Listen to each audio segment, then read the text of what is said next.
So this is an oral history interview for the Echoes of the Decade project for the Culture Division of Donegal County Council. Today's date is the 15th of October 2020. My name is Regina Fitzpatrick, and today I will be speaking with George Mills from Culdaff House. We're recording our interview online as current COVID-19 restrictions prevent us from meeting in person. So thanks so much, George, for agreeing to chat with me this morning. You're welcome. So a dry morning, both in Donegal where you are and in Kilkenny where I am. That's right. So we're going to talk, I suppose, a little bit, George, in this interview about your family history and your own lifetime as well, and experiences at Culdaff House and the history of the house as well. So I might just start by asking you what year you were born, George. I was born in 1952, September 52. Yeah. And whereabouts were you born? I was born in the room that I sleep in today. Attended, I'm sure, by some local handy woman, and brought into the world there. So I still sleep in the same room.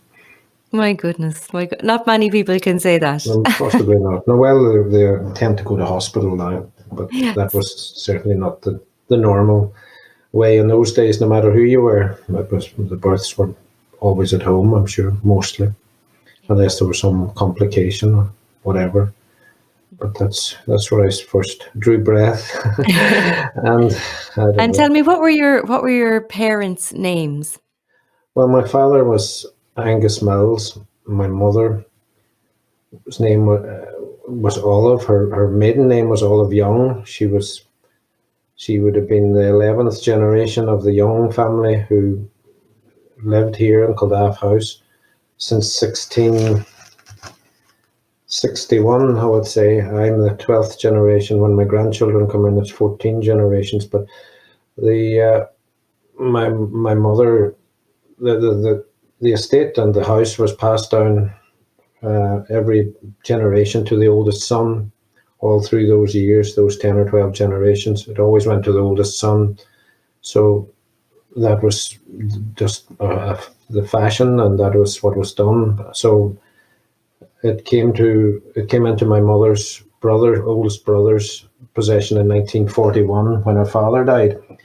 But he really didn't have a great interest in farming, and as the estate was probably floundering at that stage anyway, with limited money available, as all the rents from the land and everything had been done away with at the early part of the century, and rightly so, I might add, as well, and the tenants all had their freehold.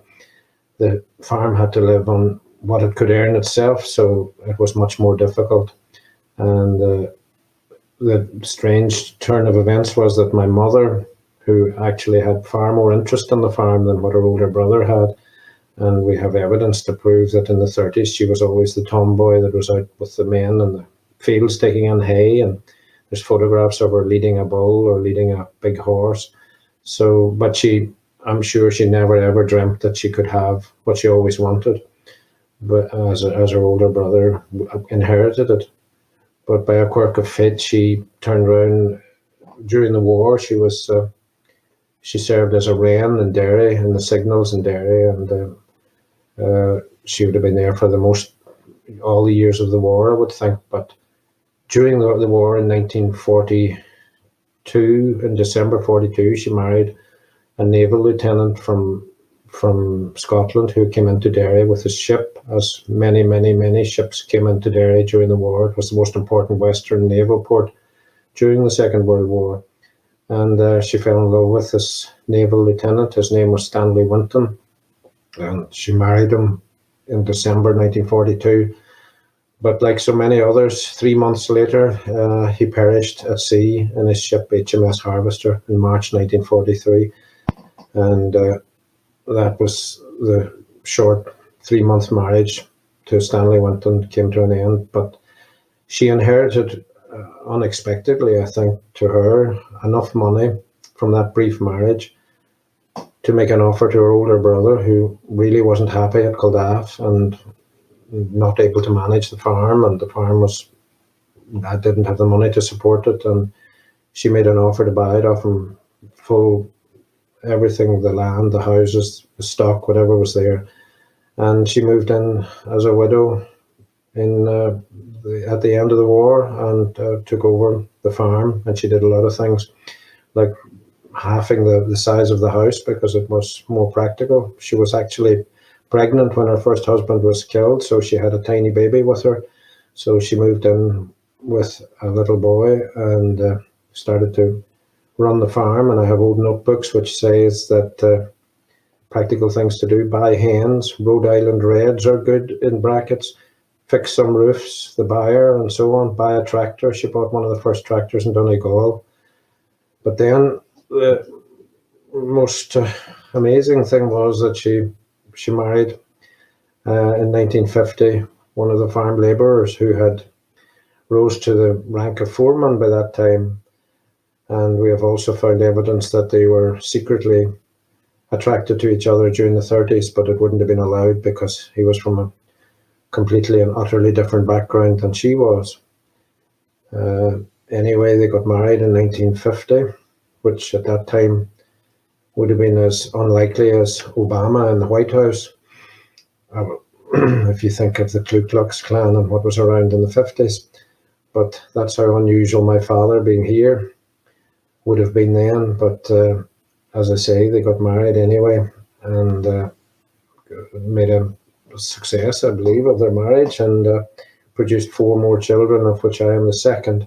But my father, as I say, came from totally, completely, and utterly different backgrounds, was reared in a thatched house with a family of 9, and never went to school in his life. For 3 months. I have the roll books to prove that he went to school for 3 months.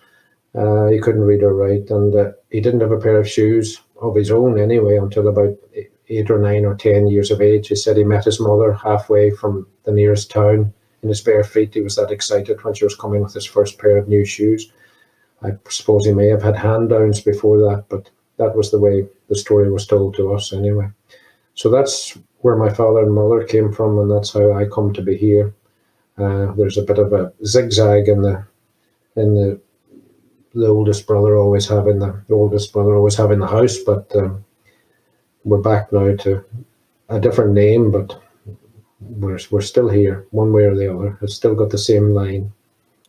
And tell me, what do you know, or what have you learned about, I suppose, how the Young family came to be in Culdaff, and a little bit about the history of the family in Inishowen? Well, there's very well recorded history of the family, because my granny, who was Amy Isabel Young, my mother's mother, she put together an amazing book called 300 Years in Inishowen, and it's available again, thank goodness, as a reprint by De Burke Rare Books in Dublin. They made a limited 300 copy run about 2 years ago. So I don't know if they're all sold out yet or not, but it is available. So there's an incredible account of the family all the way from 1661 right up until 1927 when the book was published, 26 or 27. And all the family trees in between, and the branches of the family that are scattered all over the place.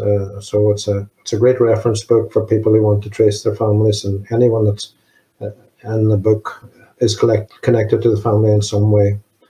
So we're very, very fortunate to have that, and as well as that, she had a lot of her research done before the Civil War, when the libraries in Dublin were burned, and she had collected a lot of that information and saved it. So it's even more precious and valuable because of that, because there were so many old wills and documents that she had recorded that would have been lost forever. My goodness, that's extraordinary that she did that in 1927. She's an exceptional woman. Yeah. And what more do you know about her? Can you tell me a little bit about her?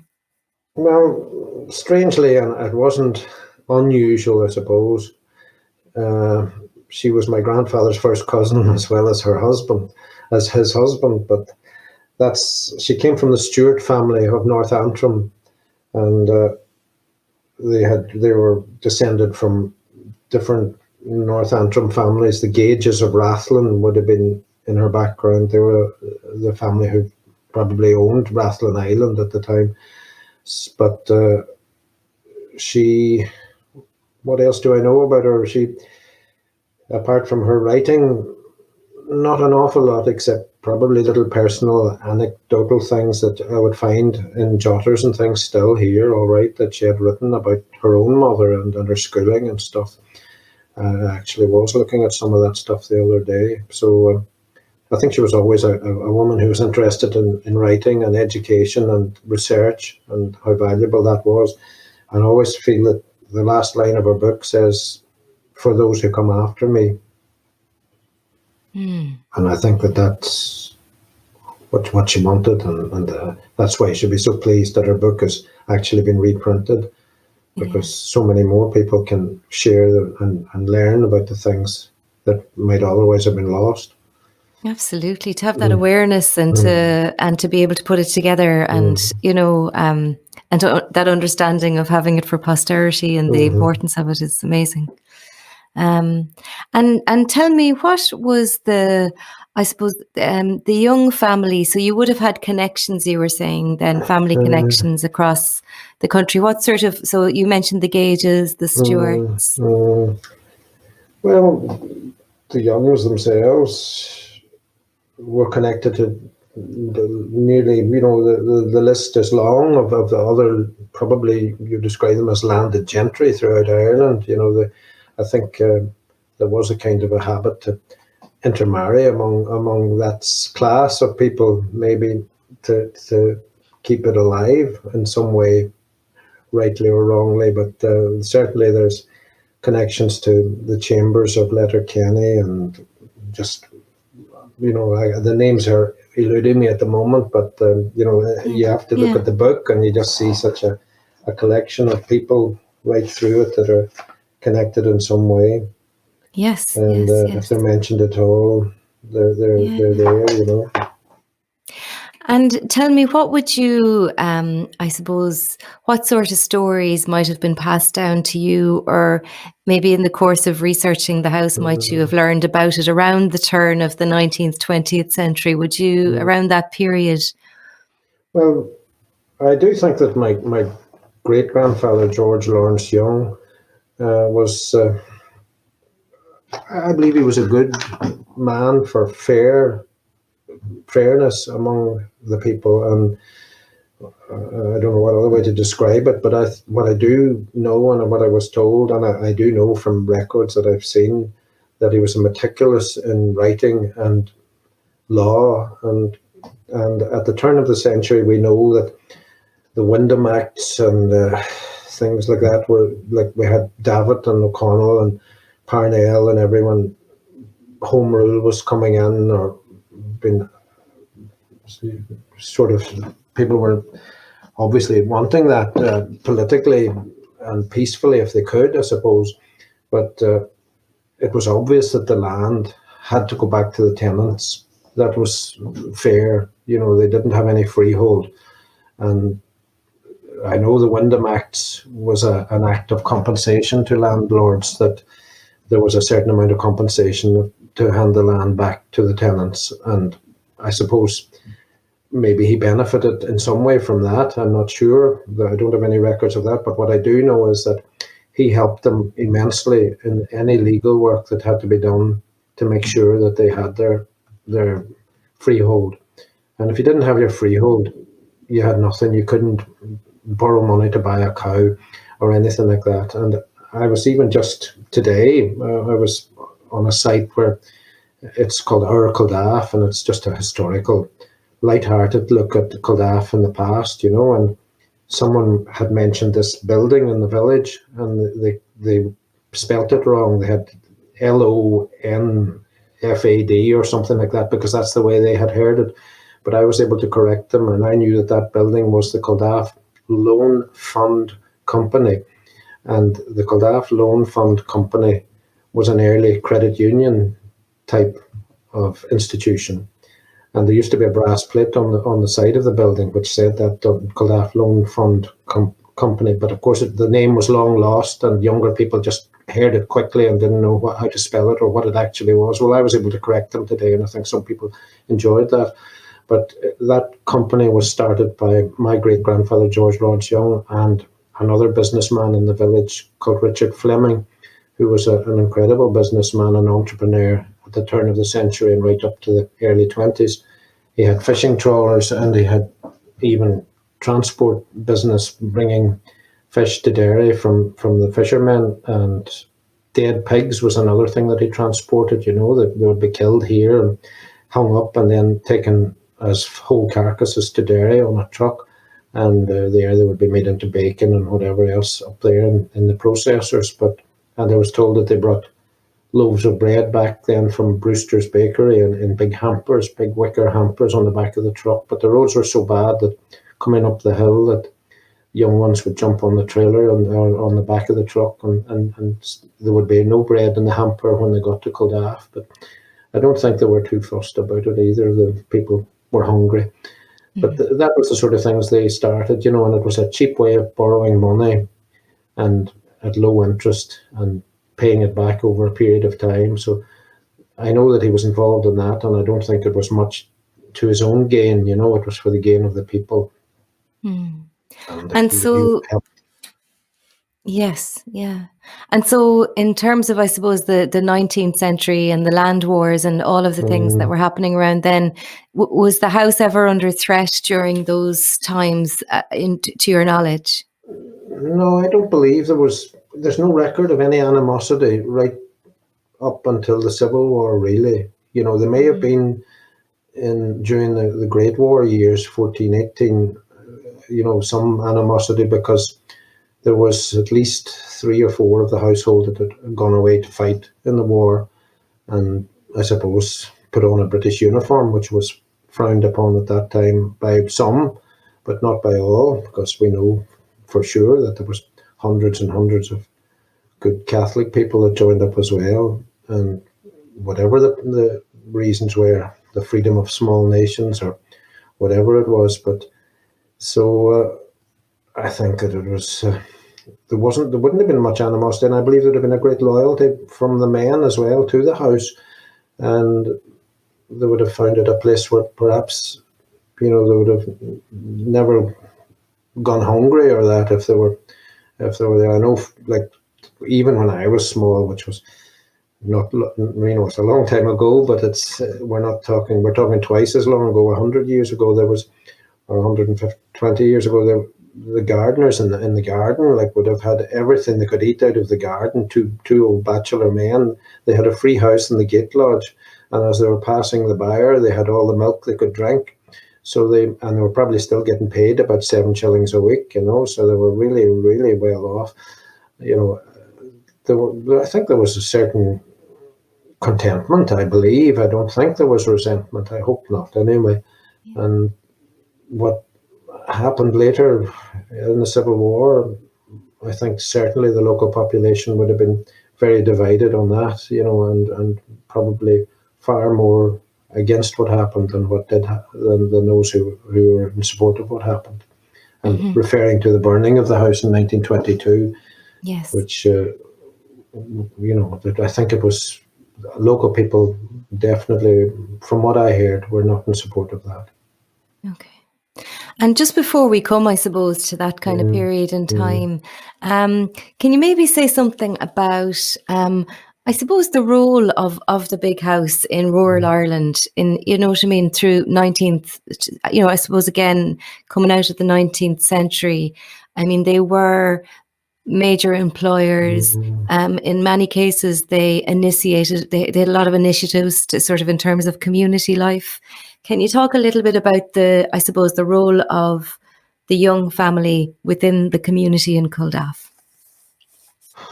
Well, as I touched on, I believe that they did, as you say, provide employment for maybe 8 or 10 men full time, and they'd always have found them something to do, building walls or repairing roads or harvesting the corn and all the things that had to be done on what was quite a big farm, and so much of it had to be done manually. And I think they would have been happy to have had a wage in those days. to take home to wherever they lived. And obviously the conditions and the living conditions of people at that time around here would have been pretty dismal in general compared to what the Young family were living in, but it was improving, and the fact that they could earn some money probably helped. And I think that if there was any way that the Youngs could have possibly encouraged them to improve their situation, they did so. I don't believe they held any of them back anyway. And then if they needed anything for their houses or building material or something or whatever, I'm not able to provide factual evidence for that or written evidence for that, but I've never heard anything to the contrary, and I believe that they weren't bad landlords, if we want to put it. That's what I believe anyway, and I hope not. And I've never heard of any evictions on the Culdaff Young estate, and it was an estate of over 10,000 acres at that time, and during the 1800s, so right up until the land went back to the tenants. It was over 10,500 acres. My goodness. So, and would you have heard anything about famine times on the estate? It's strange that the history, although she recorded 300 years up until 1927, there's not much reference to the famine. I think the Great Hunger on Goethe Moor or whatever.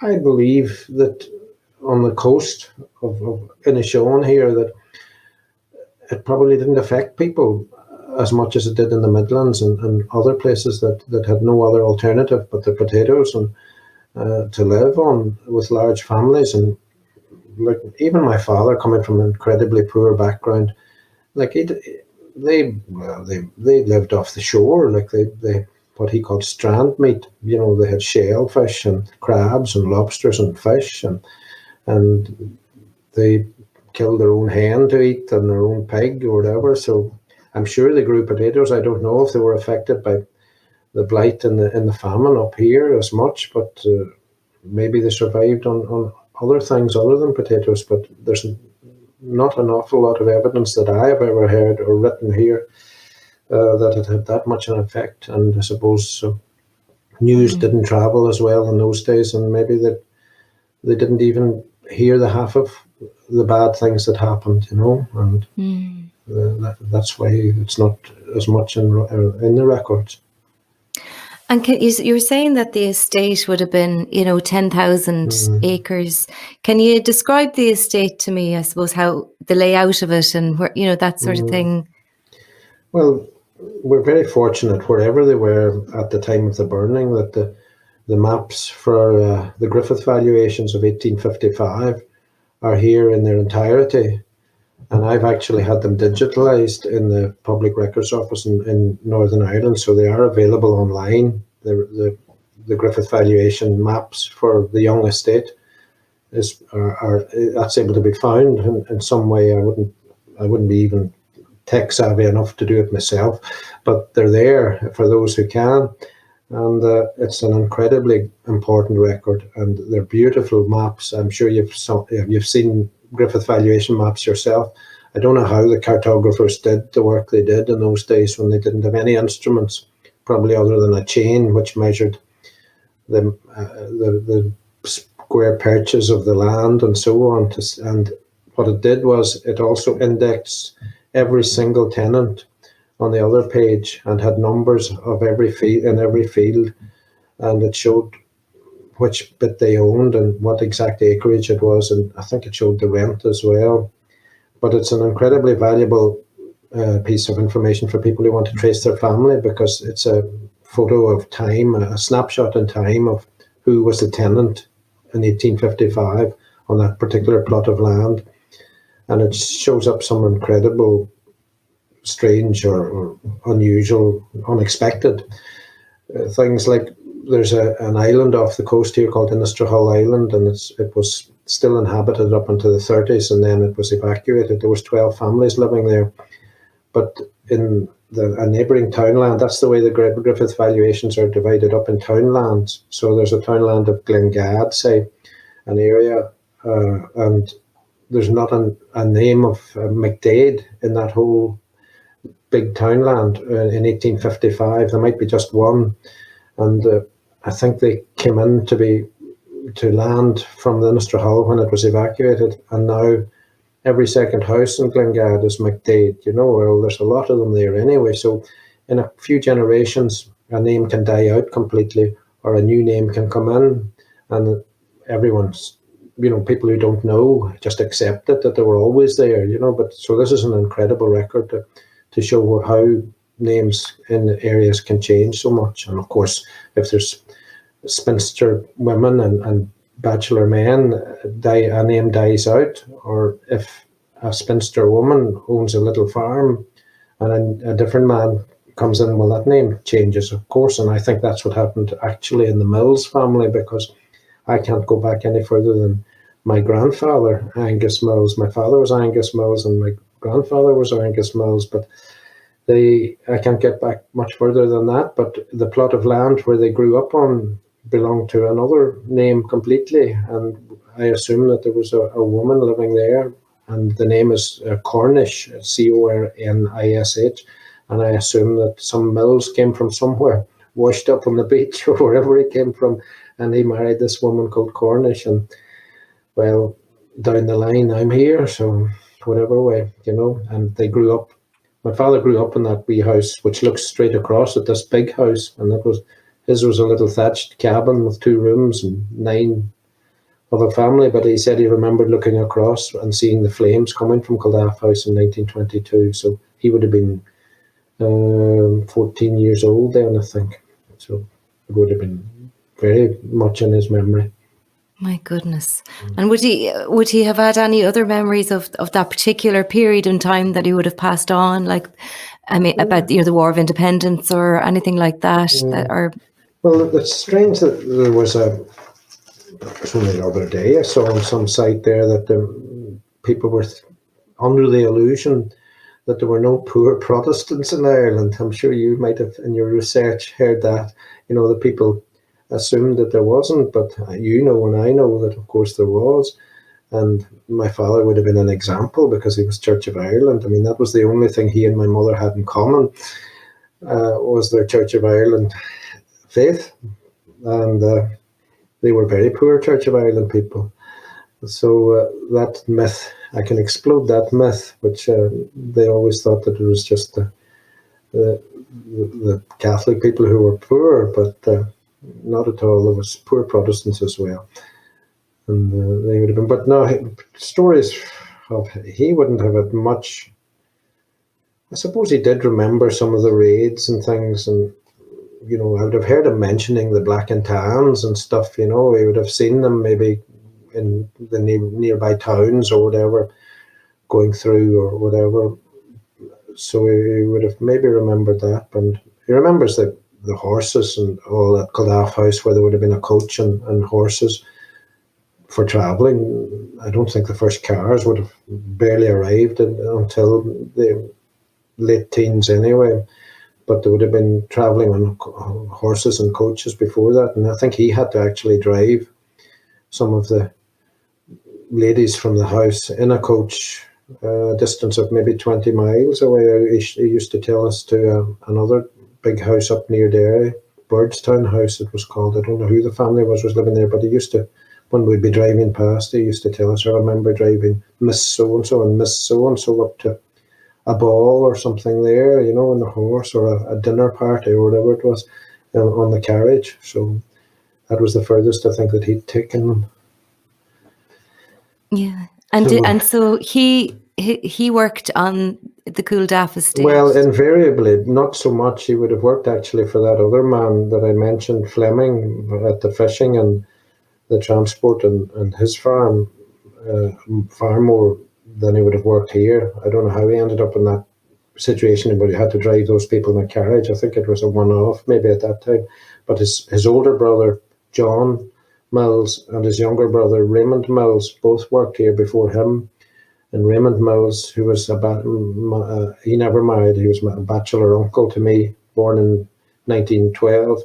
And he, I think, he worked here as a with the horses. He would have been trained by the previous horseman who handed it over to him to do everything with horses. So during the 30s, he actually won ploughing matches with the horses and all, ploughing. So, and then when my mother introduced the first tractor here at the end of the 40s, he won ploughing matches on the tractor then. So he was a very accomplished ploughman and a much loved bachelor uncle and an incredible influence. Wow. So you were very close to him. Aye. Yeah. I think a bachelor uncle or a spinster aunt sometimes are underestimated in their influence on any young people. They're always good to them anyway. They always seem to have a half crown in their pocket or something at Christmas. Yes. And so would your father's parents have had, what would you know about them? Would they have? Very little. I only remember seeing my father's father probably once, before he died, and, I would have been so small. He died in 1958 or 57. I don't remember him much, and I remember seeing him. He was the first dead person I'd seen, if you like, because I was there when he was in his coffin. But seeing him and having any experience of him when he was alive I don't have much on him. And my father's mother was dead before I was born, so she died fairly young. After the 9 children were, probably they were still young. And my father's older brother, who was I'm named after, maybe I have a George on both sides, but I'm George Mills. My father's older brother was George Mills. And he went to America in 1921, I think it was, like so many of his peers and friends, they were all immigrating at that time. And he was the oldest in the house, I think. And his mother and father never saw him again. He came back when he was 71, so that was 50 years he was in America without coming home. And he married, but he had no children, so he's buried in Rhode Island, New York. But that was the kind of traumatic experience that my father's family would have been normal in a way, that, your siblings just went away and they had to go away and make a new life for themselves. But the chances of them ever coming back were quite often nil. And I know that there was people, his friends, that went with him on that particular sailing. He always talked to me, my father talked to me, that that his older brother had a best friend, and he went with him on that ship, and he never was heard of ever again, wherever he ended up, on the streets of New York or whatever. But there was always a tradition as well. The liners that went to America, they came into Moville and anchored just off Moville in Lough Foyle, and the paddle steamers would come down from Derry with the passengers, and they would board there, and some tenders would go out from Moville as well. And that would have been the way my Uncle George would have travelled to America. He would have taken the tender from Moville out to the big liner, which would have been anchored in Moville Bay. And then when it would leave Moville and Lough Foyle, it would go out round Malin Head and across the Atlantic, whatever length of time it took to get to New York. But his mother went to the top of the cliffs near the home place, and she lit a big bonfire there with friends and neighbours to say goodbye to her son, so. My goodness, it was tragic circumstances, Well, that was normal. That was just, there was no posts. Well, post letters would be limited, I'm sure, but no such thing as a phone call or anything like that. And there was no airplanes to travel over and back, so it was formidable to even think about making the journey, apart from the passage money and maybe, losing your job if you had one and so on. But he lived a good life and married a wonderful woman in America, and we did connect again for 2 weeks in 1971, and then he went back to America, and he didn't live a long time after that. But it was nice to know that he had come back, but he didn't know anyone when he came back. All his friends were dead, and of course his mother and father long dead.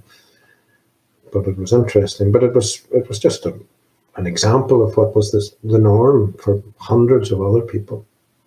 And was your father still living when he returned? Yeah. They had a reunion of whatever brothers and sisters were left. I think they were all still alive at that time. They were, and they got together, so there's a photograph of that, Yeah. It was incredible, very moving. He'd flew into Shannon Airport and hired a Cortina car and drove all the way up here, and didn't recognise the place at all from over the 50 years that he'd been away. But it was something that'll always stick in my memory anyway. Yeah. I think, just suppose touching on what you were saying about how there's myths and stereotypes that, about Protestants in Ireland. And I don't think the history of, I suppose, Protestant families who had to emigrate as well. I think that's right. normally considered to be a Catholic experience. It's true when you think about that, all right. But then, of course, they say that the Northern Presbyterians were the ones who populated a lot of the east coast of America at the start, even earlier, much earlier, and produced a few presidents and things like that, so. Oh, absolutely, yeah. So there wouldn't have been, it wasn't unusual in that way. But yes, it was, partition happened in 1922, and that kind of, it was difficult. It wasn't, I don't think it went the way it was meant to go. I think it was meant to be a transitional arrangement to stop a war, but I'm probably rambling off a wee bit there, but the Catholic population in this side of the border, there was rules and regulations that kind of ensured that they were the dominant religion or the dominant people in a way. And in Northern Ireland it was the complete opposite, and basically what happened was over the next 40 or 50 years was that the south of Ireland, or the Republic of Ireland, became a cold place for Protestants, and Northern Ireland became a cold place for Catholics. And that was something that just happened. It wasn't, I don't believe, what was intended to happen. As I call it, the partition was basically Collins negotiated at his own peril a quick fix solution to end a war, and lost his life because of it. It was something that I think they were going to, and there was a North-South Council even formed at that time, which only, I believe, met once or something. That was supposed to be meeting every year to probably progress and nurture each side into peaceful coexistence, maybe, but hopefully in the end to possibly live as one people, which I believe should happen and maybe will happen in the future. But I think it has to be a peaceful transitional arrangement which the politicians can stand back and look at, and people will do it themselves.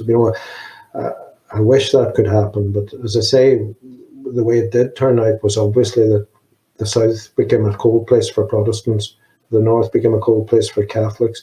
So the south ended up, so many of the Protestants then just migrated north because they felt more comfortable living in that environment and not possibly persecuted. That's too strong a word, but their religion wasn't respected. They felt as much as it might have been. And for instance, is it Nay Timere or something, of the thing about I don't know how to pronounce that word, that the progeny of a mixed marriage were always to be brought up Catholic, but of course that's done away with, and it's not nearly like that at all. But some people, I would say 50% or more of the Protestant population in Donegal probably moved north again to feel more comfortable or something, and just left their home in Donegal because and then it became more and more Catholic. But a few just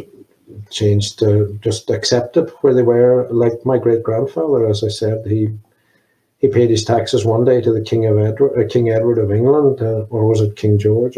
King George the Fifth, and the next day he paid his taxes to a Dublin government, a Free State government, and he just got on with it. And we're still here, and for better or for worse, we just accepted the new status quo, and I think that what happened then, that sadly, after 40 or 50 years in the south of, on both sides, I suppose, but in Northern Ireland, the fact that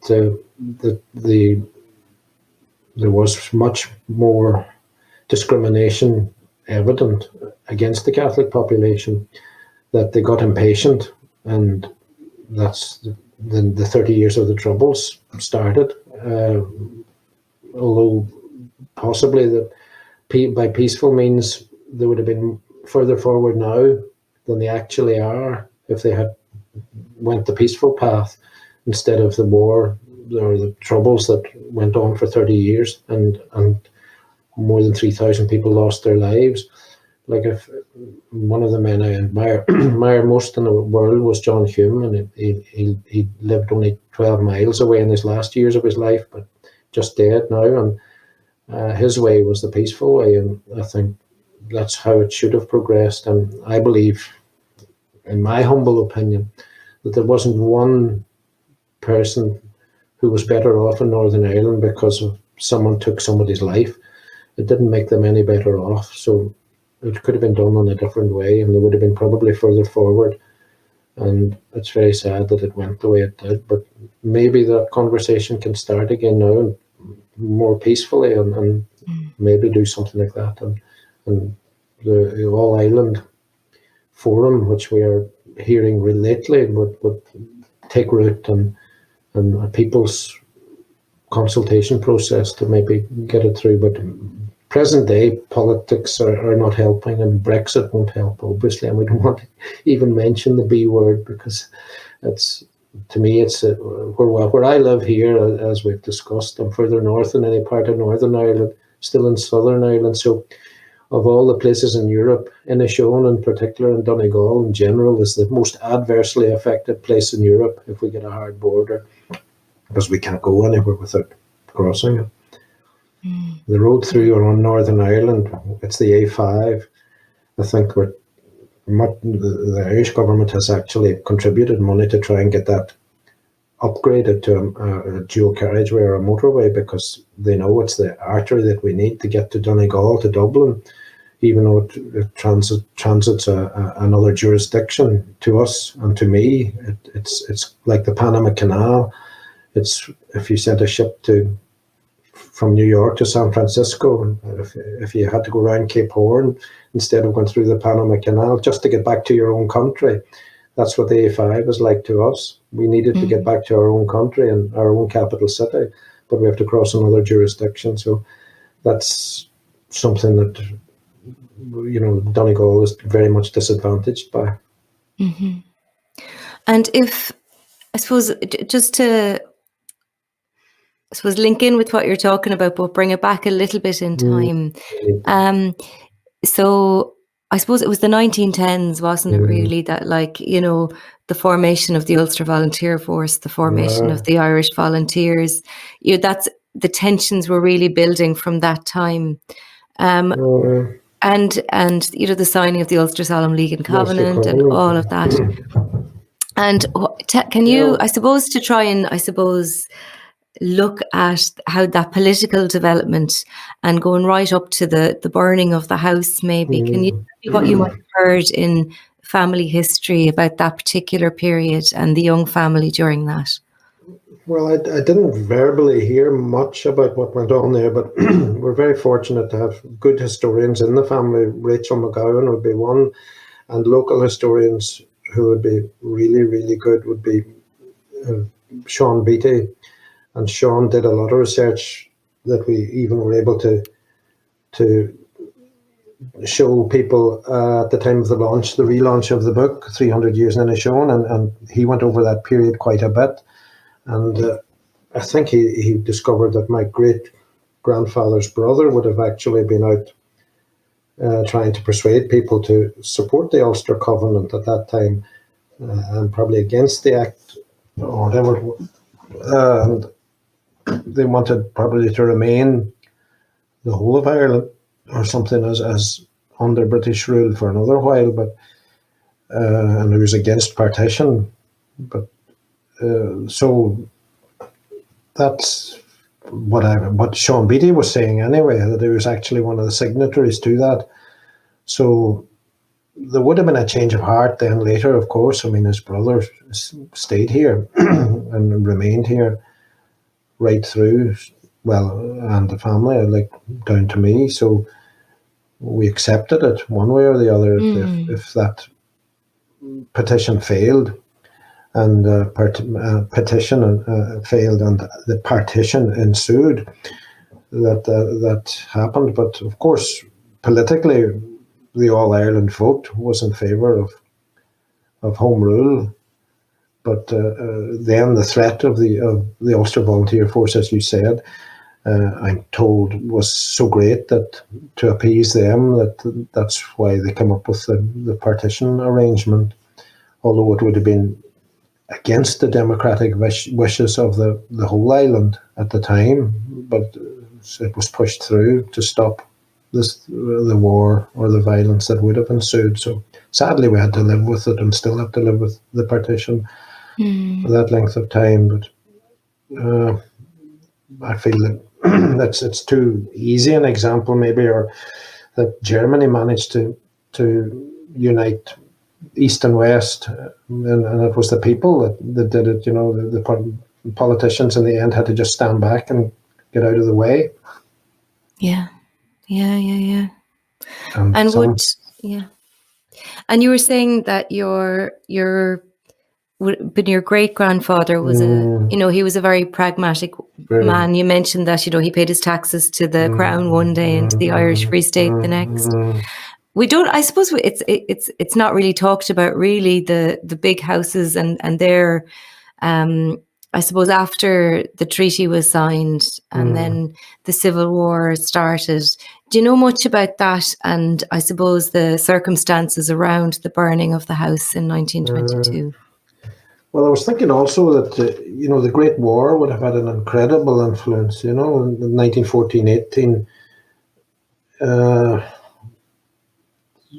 The fact that my great grandfather, his brother Robert, and his wife's brother Neville, and his sister's husband were all killed in the First World War, fighting out in Belgium. I actually did the tour in Belgium of the graves and all.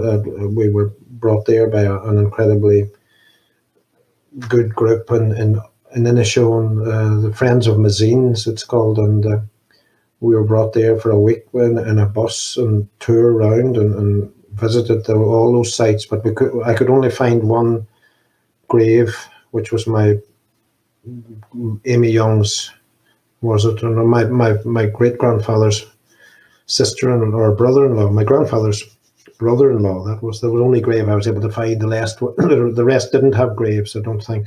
They were lost in the battlefield. So that was a very moving experience. So it must have been difficult for my great grandfather not to have kind of animosity in a way towards people who sought to degenerate those people that did fight in the Great War, maybe, I don't know, or to treat them badly when they came back to Dublin and so on.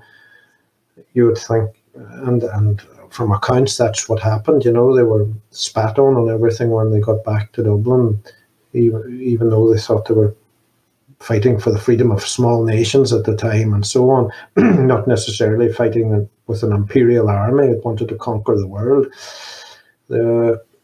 So, in spite of all that, he still accepted the status quo after partition. It must have been quite a big thing to put that behind him, maybe. And then in the Second World War, of course, the history repeated itself, and my mother's twin brother and her first husband were killed as well. But that's that was later. But I think what I'm going to say about the burning of the house, which I have the date there of the May the 26th, 1922.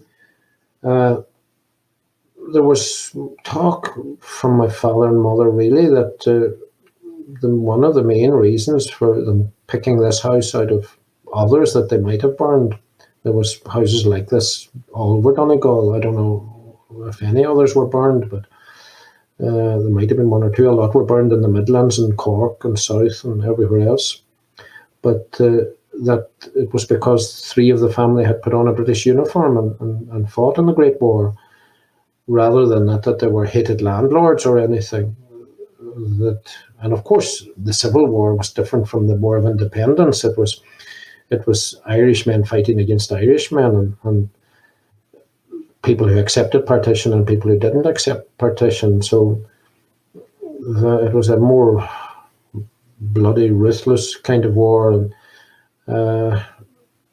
split brother against brother in some cases, but certainly split the Irish people.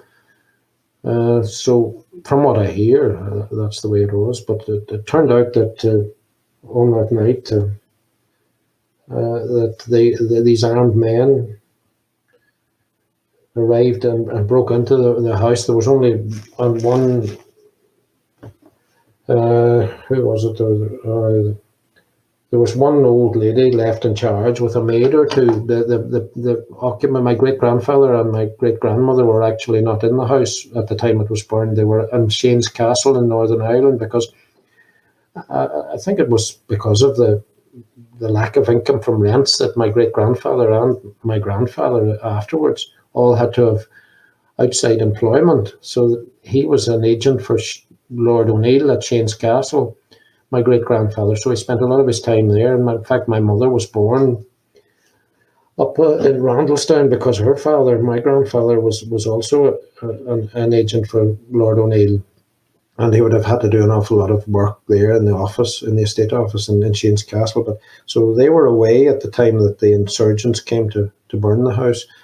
But they had some leaked information that it was going to be burned, that it was targeted, or there was rumours. And so before that, there was some portraits and personal belongings, and the silver of Culdaff House was actually removed a few days before the burning, and the local priest, I think we had the name of him there too, Father McWilliams, in this page. It's hard to read and record at the same time. But Father McWilliams had proved a friend indeed to the family, doing all in his power to mitigate the affliction. So a certain amount of silver and personal belongings from the house were then recovered and stored by the parish priest. And I was told that the guns of the house were stored in or hidden in potato drills, which were actually, as they would say, covering the drills at that stage. In the end of May, the tops would have been closing the drills, so you could have safely hid a gun in the drill. So they weren't lost. And locals helped as well to release the horses from the stables, because they would have been burned alive. And there was one local man, his nephew still lives in the village, he's a local councillor.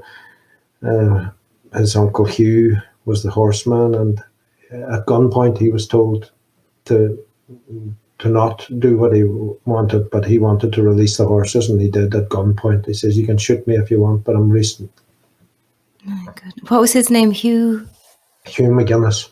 Hugh McGuinness, and he let the horses out, so they didn't get burned. But they still stole the horses, and they took them away. And my father used to say they were used out in the hill for taking home turf by people, and they would put on far too big loads, and some of the horses actually were treated badly. That's what he said.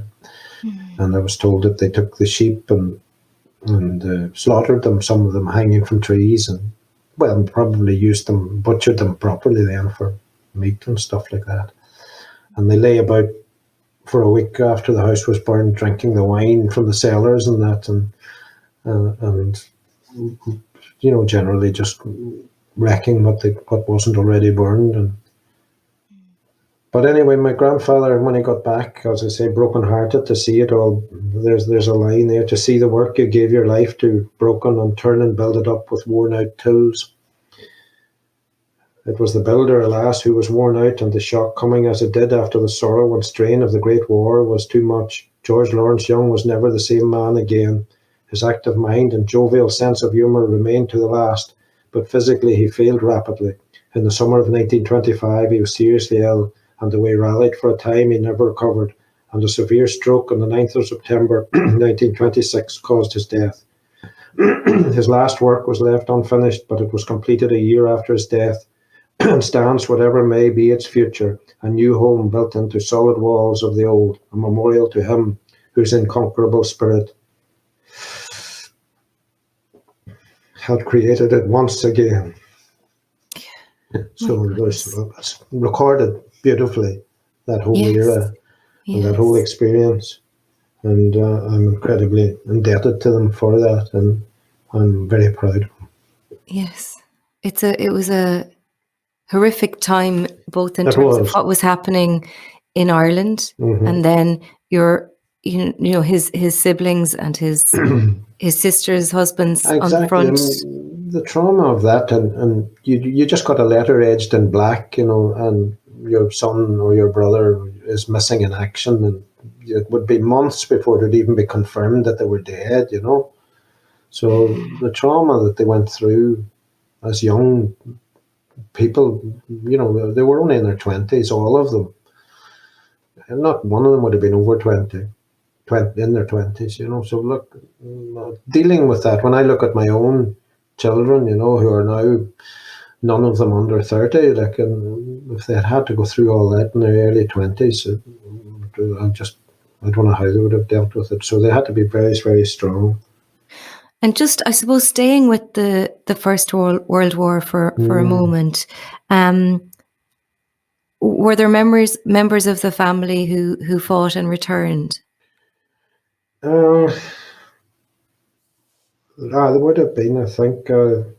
That's right. My grandfather's brother, so that would have been George Lawrence's son, Guy Young. His other son, as I said, Robert, was killed. Guy was there, but Guy was gassed in the First World War in the trenches. And I always heard my father and my uncle Remy, that I've mentioned there, talking about him. He used to be where he lived. They knew his room in the house where it was. He was a bachelor uncle. And they used to see him hanging out the window, coughing, trying to get a breath, because it affected him all his life and probably eventually caused his death. But it was from the gassing in the trenches, we were told. But he lived a good enough life up to the mid-40s. I think he died or something. It was an effect of the war anyway, and so that would have been a memory that I would have had of my father, talking about him and having seen him in that condition and knowing it was as a result of the war. But there was lots of other people around here as well that would have gone to the Great War, and we're incredibly lucky, as I said, to have historians that we do. And the Fort Dunree in Lough Swilly is an incredible place, and it was a British fort during the First World War. It was handed back to the Irish Army before the Second World War, I believe. But I was there on Sunday. Actually, it's a beautiful place to visit. It's preserved now as a museum, and maybe you've been there, have you? No, I haven't. No, I have been to Buncrana. It's not far from Buncrana. I must go next time. Yeah. Incredibly good place to visit, and it was the only peaceful handover, I think, between an Irishman and an Englishman, because whenever it was handed back to the Irish Army, it was a brother and a brother-in-law that one folded down the Union Jack and the other one hoisted the tricolour. So that was an incredible experience, and we remember that every year at a small ceremony up there. So, but we read out a plaque also of all the names of everyone in Inishowen who were killed in the First World War, because it was we did a special one on the 100-year anniversary in 2018. So there's a roll of honour basically there to be read of all the local people, and they were from every walk of life locally, Catholic and Protestant, big house and small house, that fought in the Great War, and that record is there and never to be forgotten, and honoured at last for something that they took part in, that they were castigated for years. But that's all been put in the past, and we have an incredibly good cross-community group. Keep that memory alive.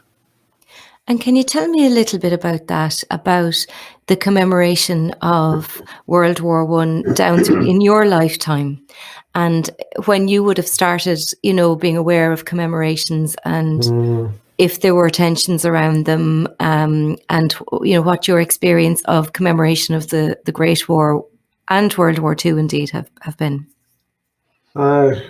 Commemorations. My mother, you see, obviously, it was in her genes, it was in her blood.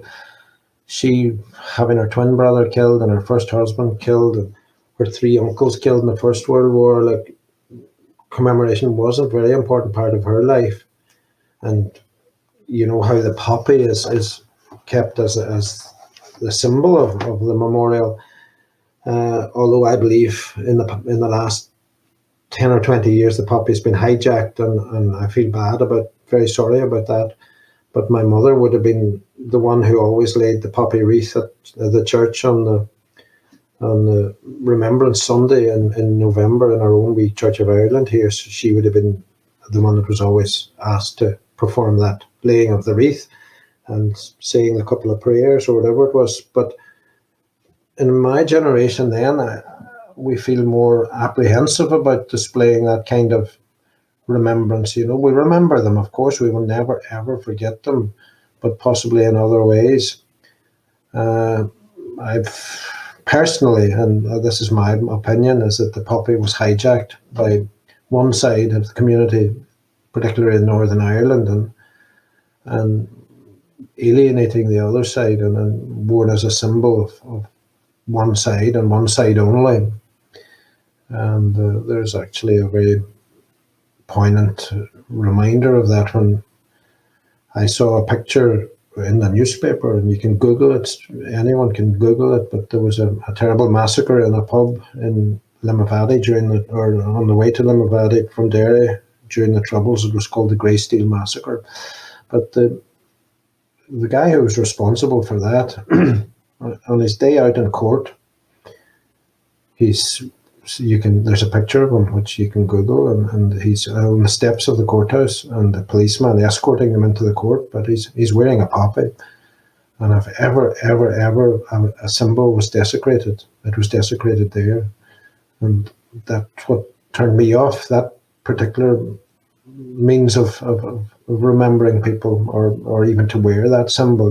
It's sad, but I believe it was hijacked by one section as a symbol of oppression or whatever they wanted to do, or superiority over the other side. And I just thought that's so totally wrong. But I think we have compromised a bit here, don't we? Wear one with a shamrock on it or something, or a harp on it or something. So there might be some kind of compromise, but as a symbol of remembrance, I was sorry that it was hijacked like that, in my opinion. Yeah, and I suppose you were saying that you feel that in your generation, as opposed to in your mother's generation, that type of commemoration had to happen maybe more, I don't know, quietly or more.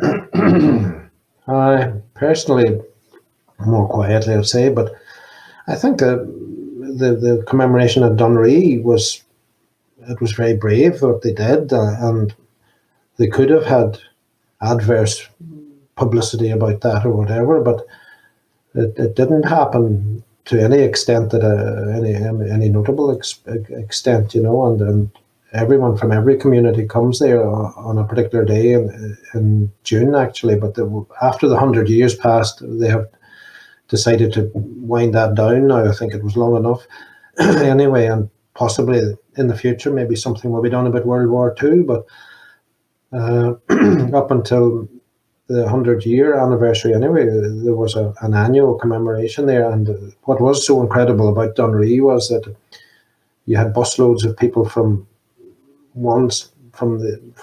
Belfast even coming, that were, some of them could have been ex-paramilitaries from both sides, and they joined in friendship there. And I think it was something that was unique, and it was certainly unique to Inishowen, and maybe it's unique in Ireland, and I thought it was a very respectable occasion, and I was always very proud to be part of it, and I was always allowed to be the one to read the names out for this particular area of those who died, and I always felt that was a great honour. And it was a great honour to see all the flags, the national flags of all the countries of the Allied forces during the war, and they all hang together at Dunree during that day. The German flag as well as the all the European flags fly there. The German flag flies beside the Union Jack, and I just feel personally that it's a great symbol of what we can do. We can move on. And my partner is German, and that's something that symbolises that. And tell me, do you think that kind of commemoration, and I suppose the higher profile of those types of commemoration that we're seeing now, what were the main moments, I suppose, that have led to that? If you know what I mean, like, my understanding is that those types of cross-community commemorations just wouldn't have happened during the Troubles, or it was very difficult for them to happen during the Troubles. And after the peace process, and through, I suppose, cross-community programs and things like that, I suppose slowly things began to change. Well, there was some people just were brave and decided it was long past time that these people were remembered. And what was his name? There's two politicians, or one politician anyway, in Donegal that comes. Paddy Hart, is it? Aye, please, thank you so much. Embarrassing. Paddy Hart and Glenn Barr from Derry, and they were the two who pioneered that resurrection of memories that's always talked about, that the medals were in a shoebox in the attic, and then that's where they were, and then it's time they were dusted off and brought down and remembered for what they were. So they, together with, I think, Mary McAleese and Mary Robinson probably at the start, but Mary McAleese was incredible, and they built the Peace Tower in Belgium, and I visited there as well, and Her Majesty the Queen was there as well that day, and I wasn't there when she was there, but she was there when they opened it. So that was just groundbreaking and such an incredible, wonderful thing to happen. And on that trip that I was on, like, you shared a room with somebody that you never saw before or whatever, but it was from maybe the totally opposite tradition, and we learned to respect each other and know that there wasn't horns growing out of our head and stuff, that we actually were a lot the same, as they say. There was a lot more the same than there was different. And you mentioned there Queen Elizabeth II. What impact or influence do you think her visit to Ireland had when she came a number of years ago? It's almost 10 years ago now. Yeah. Well, to me, it was one of the most moving experiences of my lifetime, really. And when she started her speech, and she in Irish, which I have a great love for the Irish language, to gra mór logam leis an teanga gilaga ach ní léon gila gogam mar curabíach piece of bag mar sin tá mé kaint berla and you. But that was just even those first couple of words. Then when she's the next part of her speech, she said there were some things that were done different. Some things in the past would have been better if they'd been done differently, and some things in the past would have been better if they hadn't been done at all. And that was just jaw-dropping. And I remember even seeing the expression on Mary McAleese's face that day, and it just spoke volumes, so it did. And another thing that happened that day, which to me was one of the best things that in my lifetime to experience, was when Martin McGuinness shook her hand. And I always use the analogy that Martin McGuinness lived in the Bogside in Derry, which would have been a pretty volatile environment to live in at that time, or certainly before that anyway. And I always say it was the second bravest thing that Martin McGuinness ever did was to shake the Queen's hand. But the bravest thing he ever did was to go back to his own house that night. And that sums it up. My goodness. And he went back, and there wasn't He was never touched. And I'd love to have met him. It's extraordinary that I suppose that's my humble opinion. Yeah, well, I think it's interesting, isn't it? Because people, certain communities get lost in history, and That's right. I suppose it's only, and again, people like to oversimplify history, don't they? Into, like we were talking about, like you saying there was never such a thing as a poor Protestant or whatever. You know what I mean? That this sort of myth. So, I think it seems to me now that there's much greater acknowledgement of Irish people's involvement in World War One. Well, there is, of course. Yeah, it's accepted now, and from both traditions. Yeah, involved, and all blood was the same. Yeah. So. Yeah. Can you talk me through the damage, the physical damage to Culdaff House after its burning in the Civil War? Well, the burning was complete. Like there was literally nothing left, only the walls, the roof and the windows, and the doors and the floors inside, completely destroyed. Anything salvageable was probably stolen or hauled away. So it was a formidable task for them to come back and proceed with to try and rebuild it. Of course, the Irish government, which was in place at that time, did have a compensation regime or scheme set up for damage that was done during the Civil War. And my great-grandfather was able to make use of that. I think there should be records in the house of things like they had to make an itinerary of every single item that was destroyed for insurance purposes, as best they could remember. And I think there's an itinerary of that somewhere. But as I say, they started the reconstruction fairly quickly, probably because it was completed after maybe in 2 years, probably just before, finished after he died. But then my grandfather would have taken over. So, but he made some changes.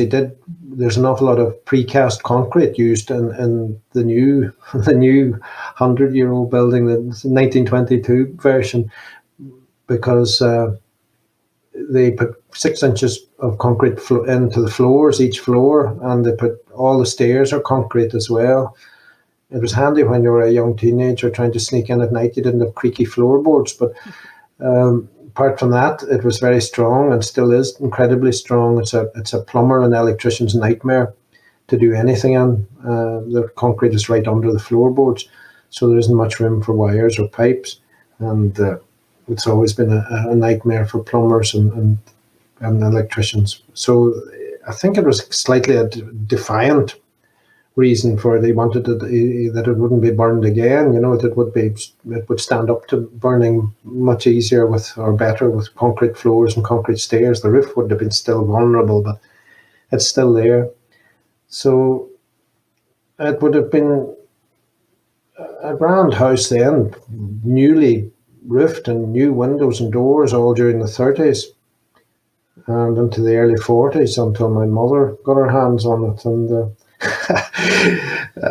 she decided that it was much too big to manage, and the rates, of course, were very high. One thing the new Free State government seemed to do was have very high rates on landowners or big house owners, so it was an incredible burden, the rates. My mother would have been paying rates in the late 50s of over £2,000. I don't know what that must have been like to try and gather up that kind of money in the end of the 50s, until they were done away with. But as I say, she reduced the house to half because she decided it was too big to manage, which was sad, very sad, to demolish something that was only 20 years old, but it was for absolute practical reasons. She moved in as a widow woman with a tiny baby, as she was a widow from the Second World War, and that's why she reduced the size of the house. Can I just check? So the parts of it that she removed, can you tell me about some of the rooms that were removed, or the parts of the house that were removed? Well, the house was basically the shape of a rough T, and what she did was she kept the stem of the T, and all the big, good, beautiful rooms were in the top of the T. That would have been the drawing rooms, the living rooms, the dining rooms. There was a big library, beautiful bath. Well, there would be ensuite. The bathrooms were actually in the other, but a sort of a banqueting hall, I think, as well. And incredible rooms. So, but to her, they were pointless. She just wanted to have the ones with the bit with the plumbing in it and the kitchens. So that's the bit she left, and she recreated the front door back against an inside wall, which should have been is now the gable at that end, but it was an inside wall. So I didn't remember any of those rooms. Of course, it was demolished before I was born, but my older cousins remember them well and remember playing in them. And there's a name on every room, the blue room and the green room, and different rooms like that. And there was a system of bells operated by a battery in the attic. And there was a display in the kitchen which named every room, like the room over kitchen, the bathroom, the blue room, the green room, the servants' hall, all the different names on the rooms. So when you rang your bell in any of the rooms, the wee indicator in the kitchen moved so that the maid could know which part of the house you needed to go to put more hot water into your bath or whatever. So that display is still there, even though the half of the house is gone. So when we're telling ghost stories in the kitchen, and then we get the bell to ring in the room that doesn't exist, it's always a good sequel to the story. And that's been some amusement on that there. So all that's gone. Cool. So that's the way we live now in this bit of the house, but it's still incredibly big task to maintain it, to get up on the roof, to work at chimneys or gutters or slates or anything else is always a big job. You can't just... My father used to say, I wish to live in a house that I could clean the spouting standing on a chair. I've been up on the top of the chimneys, fixing them in the last 20 years, and it's just a big job. Yeah. And going back, I suppose, because I'd like to talk about, I suppose, that job of maintaining the house, both in terms of the responsibility of it, but the maintenance of it as well in a practical way. But I suppose if we go back in time again can you tell me, what was your mother like? You described her earlier on in the interview as sort of a bit of a tomboy, and she liked being out farming. And can you tell me what she was like as a person and your memories of her? Well, I don't know. She must have been an incredibly strong woman to bear all the heartache that she had in her life and not show it that much to us.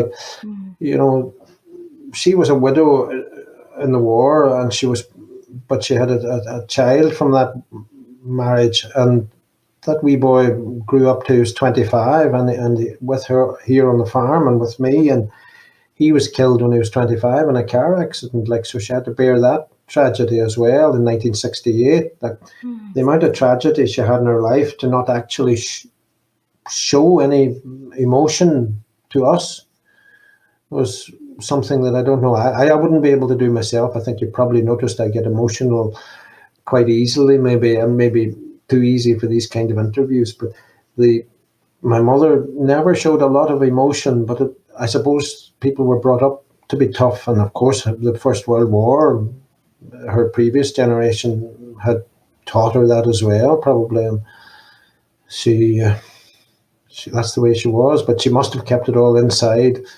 And that must have been such a difficult task. But the very fact that she was living here at all, was a different story altogether. Like as you said, and I said there, that she was the tomboy in the 30s that would have been the farmer if she had been allowed through succession to be that.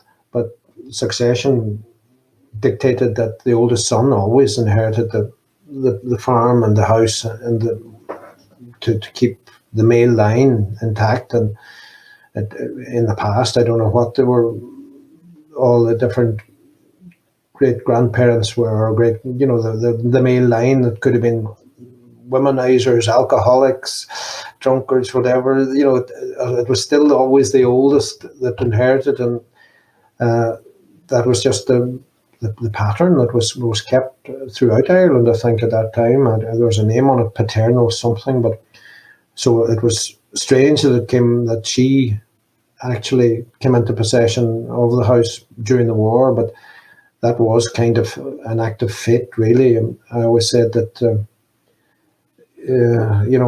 a German submarine changed the course of history for us, because she married, the war changed it, because she went to Derry to be in the Wrens, and because there was so many naval and army personnel in Derry at that time, she met a naval lieutenant who came into Derry to have his ship repaired, and would have been in regularly anyway. He had rammed a German submarine in December 42 and had to get it repaired. So we stayed an extra couple of weeks in Derry to get that repaired. And during that time, my mother and he got married, because they were so fatalistic that life was so dangerous and perilous. And I mean, being on a ship in the middle of the Atlantic during the war would have been probably the most dangerous job you could have ever been on. But they got married in December 42, and 3 months later, as I say, another German submarine took revenge and took him and his ship to the bottom of the sea. So she inherited then enough money from that brief 3-month marriage to be able to, a few months later, turn around to her brother, who did inherit the house and was doing his best to make a go of it here, but floundering from lack of money and farming, and he was a solicitor, I think, and he wanted to follow that career more, and it was an opportunity for him as well, much as for her, but she was able to offer him full market value for the whole place and buy it off him and give him a way out, which he was happy to do, I believe. And she took over the place there completely and settled in. But the other part of that story is that in the 30s, we know now from proof, letters. There's a letter there, a photocopy of a letter that was written in 1930, probably 37 or maybe 36, by my mother to her best friend, who was a maid in the house in the late 30s, or during the 30s probably. Mary was the maid's name. My mother would be far happier in the kitchen with the maids than she was out at the front of the house with the quality. And Mary emigrated to America like so many others in the 30s, and my mother was very sad that she'd gone, and she probably wrote her letters and anyway, but Mary died in America or whatever, years and years later, say 80 years later, and her belongings came back to Ireland, and her niece went through her belongings and found these letters written by my mother in the 30s to Mary in New York, and incredibly, she kept them safe and she gave them to me. So I was holding letters that my mother had written 80 years ago to her friend in America. But in those letters, she alluded to the fact that she was in love with a farm labourer, and she was so in love with him and he with her that they knew that they could never ever make it a success to be in that relationship or to get married, least of all, that they would have to run away to ever be a couple. So she had written to Mary in America and described her situation and who the man was, and Mary should remember him and so on, and that maybe you'll not believe it, Mary, but we're in love and we want to run away. And Mary, will you meet us at the docks in New York? I could read that line. So, Mary, I'm serious, and she asked her all the questions about what she would need to do and would she need to bring much money and so on. And Mary, please don't be long till you write back, because I can't keep this secret any longer and so on. And then at the end of the last letter, it says, but Mary, God has funny ways of working and you never know what might happen in the future. It was actually at that stage it had been found out by her mother and father, and it was brought to an end. And even though the labourer wasn't told, because he was one of the best workers on the farm, and her parents didn't want to lose him, they didn't tell him that they'd found out. But of course they told their daughter, my mother, that she must cease to see this man, and it must finish. But that's what she told Mary in New York then, that it was over. But God has funny ways of working, and you never know. You might still be meeting us at the docks in New York, but fate decided to do it a different way. And as I say, my mother married this naval lieutenant in December 42, and he was killed in March 43, and she inherited enough money to come back and buy the farm and the place off her older brother, who was glad to have a way out. And she moved in here, and that farm labourer was now the foreman, because her father had liked him so well, and he was running the place, and he was deciding which fields should be ploughed and what cattle were ready for selling and all those important jobs. And my mother moved in, and she was an eligible widow now, and she was his boss. So it was a bit easier to conduct a relationship with someone beneath her stature when she was also that person's boss. And I think it was the world's worst kept secret for 5 or 6 years. She bought him all kinds of boys' toys. She bought him a motorbike, a Norton 500cc motorbike, which we have photographs of him proudly riding off with some of his friends on the back. She bought him a Willys American ex-army Jeep, which he had to play around with as well. There was lots of those army surplus stuff sold after the war, and he had that. And she bought him a small motorboat as well. So, I mean, it must have been some turnaround for him. But eventually, anyway, I think it was after her mother Amy died in 1949 that they decided to legitimize their affairs, and they got married in 1950, and they produced 4 more children, of which I am the second. The oldest was my brother Des, who sadly died of a massive heart attack when he was only 57. But I'm the oldest surviving one anyway. And they incredibly had a great marriage for 30 years or whatever it was. Mind you, my father was 44 when he had his first child, and I think he would have been in delayed shock for a while after that. But it still was a great mixing of two backgrounds anyway, and I'm proud to have the background on the two sides. And did they ever talk, or did you ever hear about the reaction of people when they got married, or when it came out? Or well, as I say, it was the world's worst kept secret. Yeah. The story that my father told the day of the wedding, like he was organising the men and the work and everything on the farm. So he had an old Aunt Maggie on his father or his mother's side. So she would have been from a fairly poor background too, but she had a wee farm a couple of miles away, and he had organised that they would send the binder, which was a newfangled machine to cut her corn, the binder from this house, which was able to have such machinery. So he dispatched the men off there to cut Aunt Maggie's corn on the day that my mother and he had decided to get married. They thought that would be a good way of getting rid of them, and they didn't know. So while he sent the men away, he and my mother, with only about 4 or 5 others, headed to Derry and got married in the cathedral in Derry. It was the same place where my mother had married her first husband as well, the cathedral in Derry. So anyway, they got that done, and they came to Buncrana, to what was the Swilly Hotel, not there anymore, and they had a meal there, and they said they would come back to Culdaff and have a quiet night in and tell everybody the next day that they were really married now.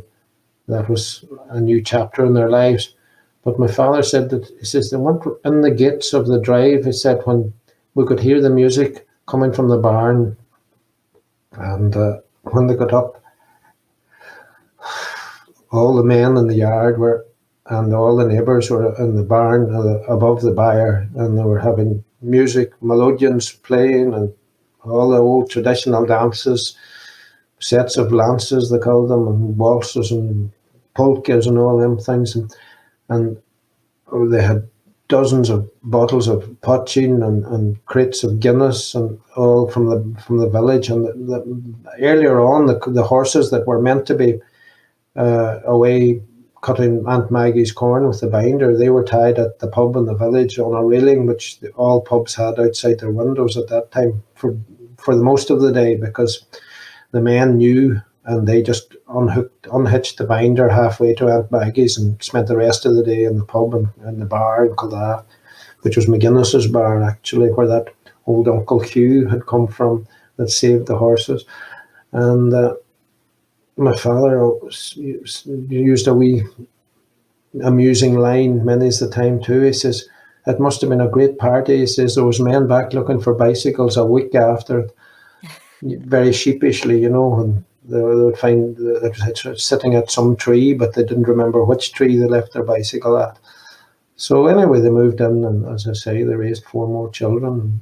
It's a fairly unique arrangement, or a unique settlement, and we're here yet. And as I say, hopefully for a wee while yet, I have 10 grandchildren, and I don't know that there's maybe more on them. I don't know for sure, but I'm expecting to see a few more maybe. They're all different wee individuals, and you never know what you're going to get. And it must have been, I mean, it's almost symbolic, isn't it? Your parents' marriage of a new era, a modern era. You're right, and there. It was a kind of an incredibly symbolic move, and it was incredible how accepted it was. Yes. At the time, as I say, it was as unusual as Obama being in the White House in the early 50s. A black man in the White House, like, that would have been unheard of or unacceptable. So for my father to be here and as Lord of the Manor, he never regarded himself as such, but he married the lady of the manor. And that was just such an unusual thing, but it united communities. There's no doubt about that. Like, it was so cross community at the time, and they had friends like my mother's relations from as you, the Blunden family next door to you, like Pamela Blunden was in the Wrens and Derry with my mother, like, but that's kind of aristocracy you're talking about there, and they totally accepted my father. Like, they loved him as much as she loved him, and he loved them. And he felt comfortable, and he did. Yeah. He did, because I don't know, it was so natural, incredibly natural for us growing up, that these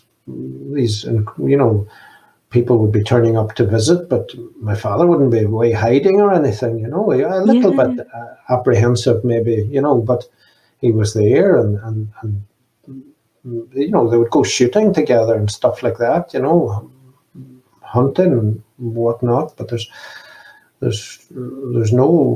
I think they all accepted him incredibly well, and they were so happy that my mother had found happiness after so much tragedy, and she was with the man that she always wanted to be with, and that's the documentary evidence. Is this letter here? It says, he's the only man for me, and he said the same about me. So, I mean, it's there in black and white. We were only going by rumours up until this letter came into my possession, and that's only 6 years ago. Wow. That's what's unbelievable, how that was kept safe. And she wouldn't have spoken about it then? No, she never, no. But we were only going by rumours. Your daddy and mommy always had a notion of each other. I heard them saying that, this and that and the other thing. It wasn't just an accident that they got together after the war.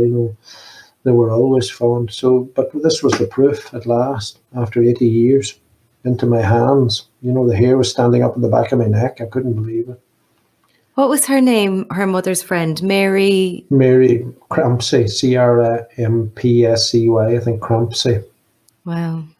I'm not 100% sure if that's her right name. There's so many nicknames here, Doherty's and McLaughlin's, but Mary Crampsey, I think, is the proper name. I mean, I know her family, and we know them all as Crampseys, so hopefully that is the right name. But she was Just plenty of our family still living here, like our other nieces and nephews and people. So I'm friendly with them all. Tell me, what was it like growing up in Culdaff House? It was. I think it was. We were very, very lucky to be living where we were. My brothers and my sister and I. It was. It was just a dream house to be living in. There was so much room and to play in, and then the grounds were always there, and we brought our friends here like so many times as well, and they always we shared everything with them, but we got away with everything. Our father wasn't that strict. We used to climb on every roof in the yard, and I don't know, I would be horrified if my children or grandchildren were doing some of the things we are doing, and even climbing on roofs. You do harm, you break slits and whatnot. And father just probably shrugged his shoulders and went off down the yard smoking a cigarette, and look where they are now.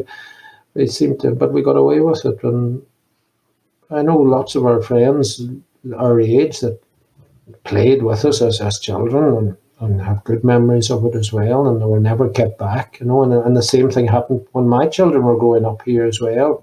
I never knew who I was going to be stepping over in the morning, who was going to be sleeping in the house, but that's the kind of a house it always was, and I think it was a good place to live. But I don't know, there might have been some people who would have thrown it up in your face, but I don't know, there would have been very, very few and far between that, you're from the big house or whatever, or you never needed nothing and never had to work. But we did work, and well, because we saw our father working and whatever, and that's, we didn't get handed everything that we got.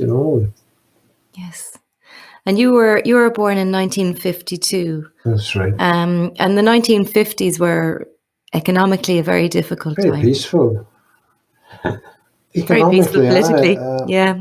Peaceful was what I would think would be the overarching description in a way, compared to the previous 10 years, of the wars and everything, and settled down to life here and managing a farm, and my father and mother, and I think it would have been an incredibly lovely time in lots of ways, maybe economically difficult, struggling in a lot of ways, but able to survive and not be worried about people in wartime and all the rest of it. And it was before the troubles here at the end of the 60s, and my oldest brother, my half brother that my mother had when she was from the first marriage, like he would have, his education was kind of taken over by his uncles, which was sad really, but they were down as his guardians probably in his father's will or something. And even though my mother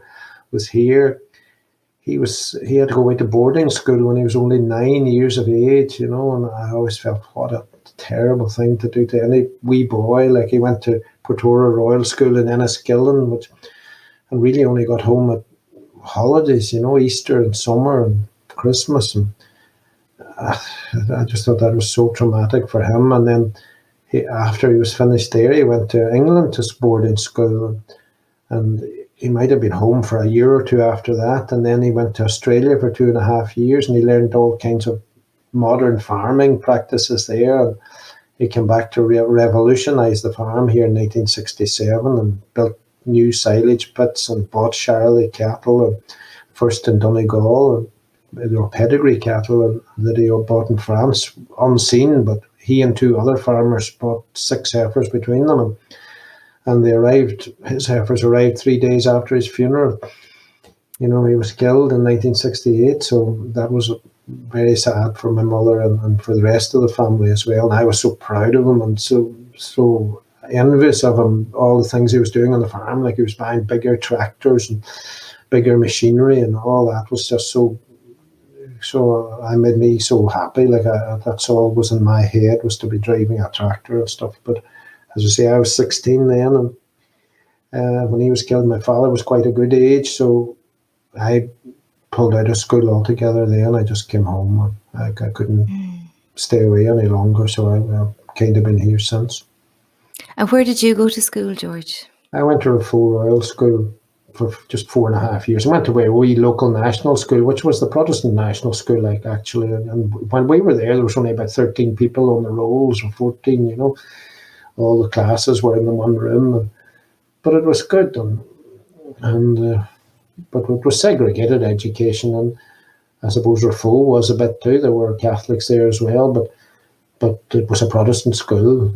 And when my children were growing up, I didn't actually look at that kind of way of educating children. I only used the criteria of going to the nearest school.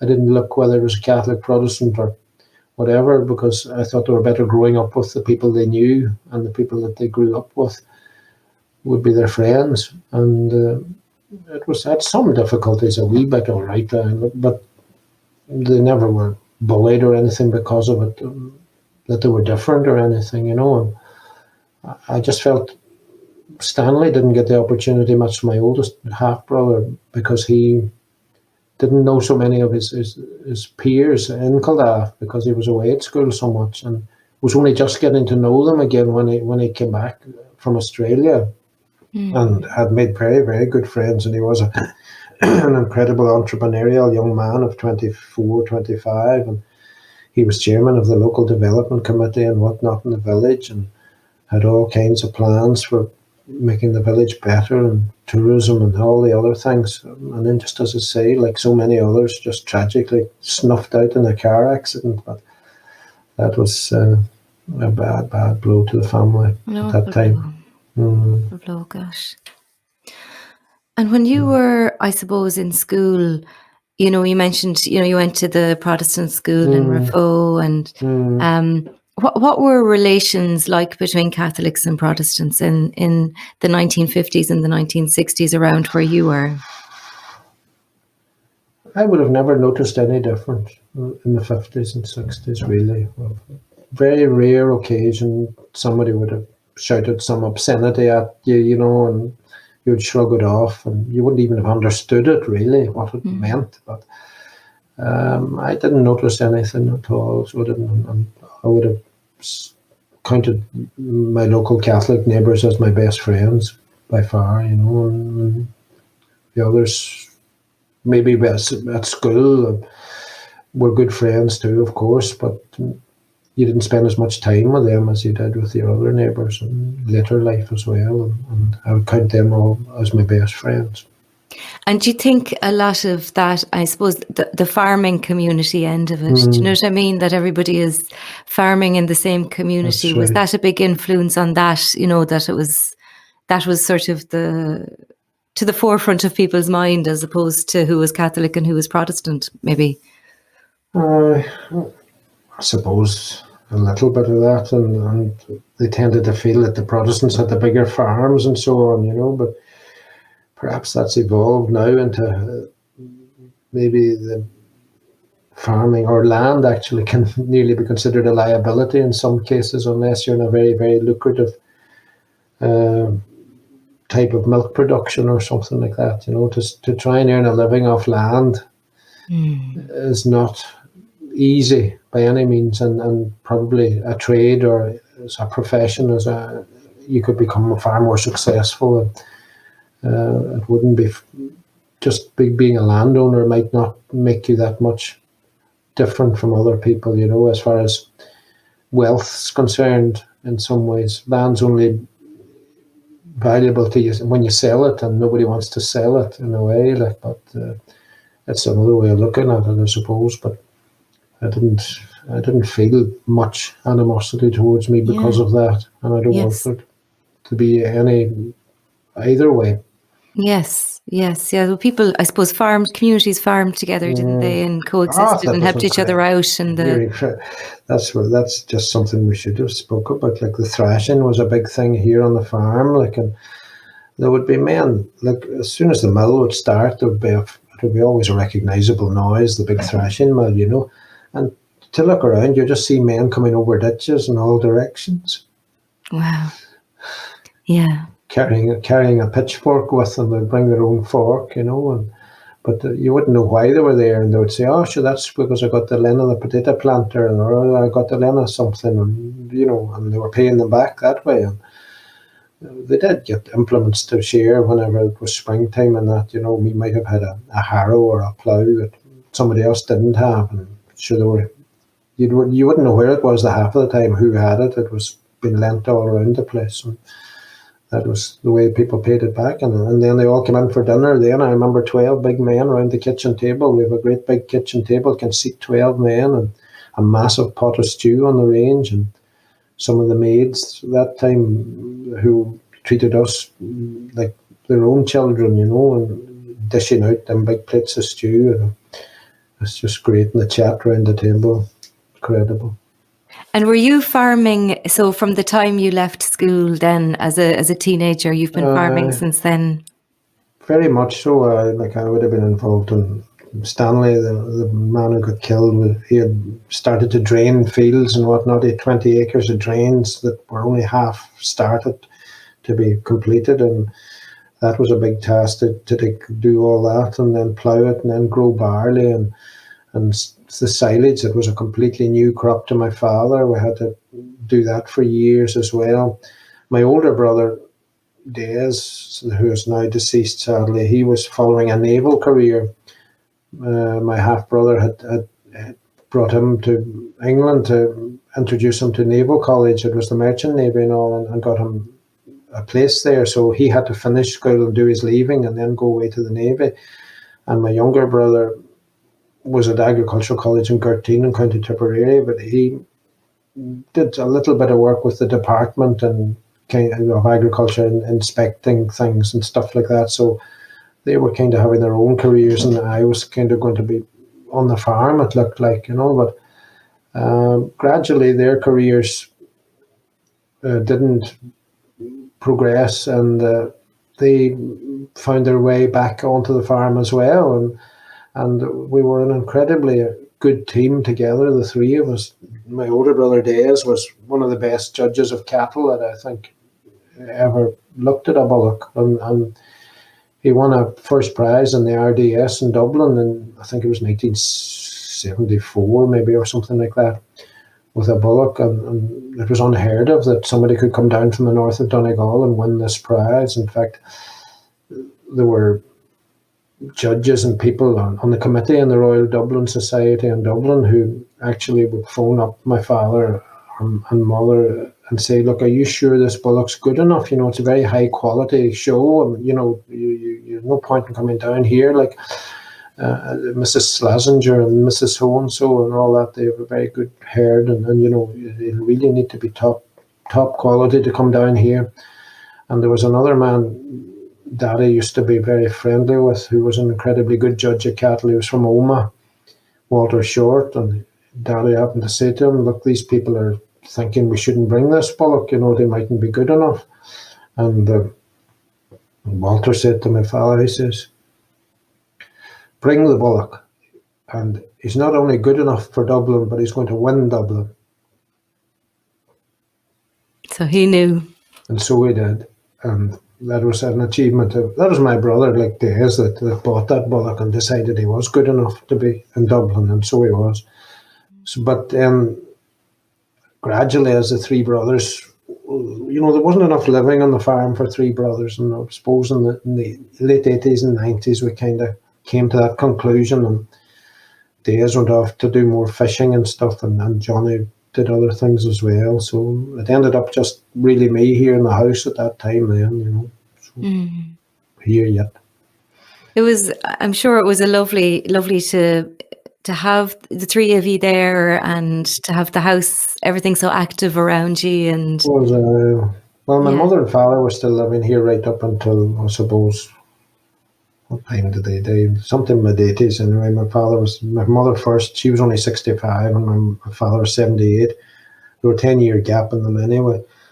But after that, I moved in here then, or we were moved in before my mother died, because she was pretty bedridden. She had emphysema, and my wife had looked after her very well, and until she died in the house, she died in the room she slept on, where I sleep as well. So she didn't have to go to hospital or anything, so that was good. But we stayed on then, and my brothers had other properties of the farm to themselves as well, houses at the harbour and houses at the beach, so they were able to live there and still work on the farm. And it was good, a good arrangement. It worked well until it was financially unviable, I think, to get 3 wages out of the farm. Yes. The living for 3 families was difficult. Tell me about your mother, if you don't mind me asking. I suppose towards the end of her life, did she reflect back at all, or would she have talked about how she felt, I suppose, how the world had changed in her time? I think no, she was just very acceptant of the way the world had changed, and for better or worse, I don't know, she would have complained about things like anybody else, like, if the rates were too high or the government wasn't doing something right or whatever. She would have been just as vociferous in voicing concerns about life, but she was a great one to accept it all. But you're touching on the way she was brought up and the way her father and mother was brought up, and before that again. I do remember she had a photograph of the Queen on her desk. So I don't know if that would be acceptable now or not, but she had a great love for the Queen, and she would have been a lot older than the Queen, but I think it was her coronation picture from 1953. And the men who would have been Catholic and Protestant would have come into the office for their wages on a Saturday night, and they wouldn't have batted an eyelid with the picture of the Queen sitting on the desk. It wouldn't have cost them a thought.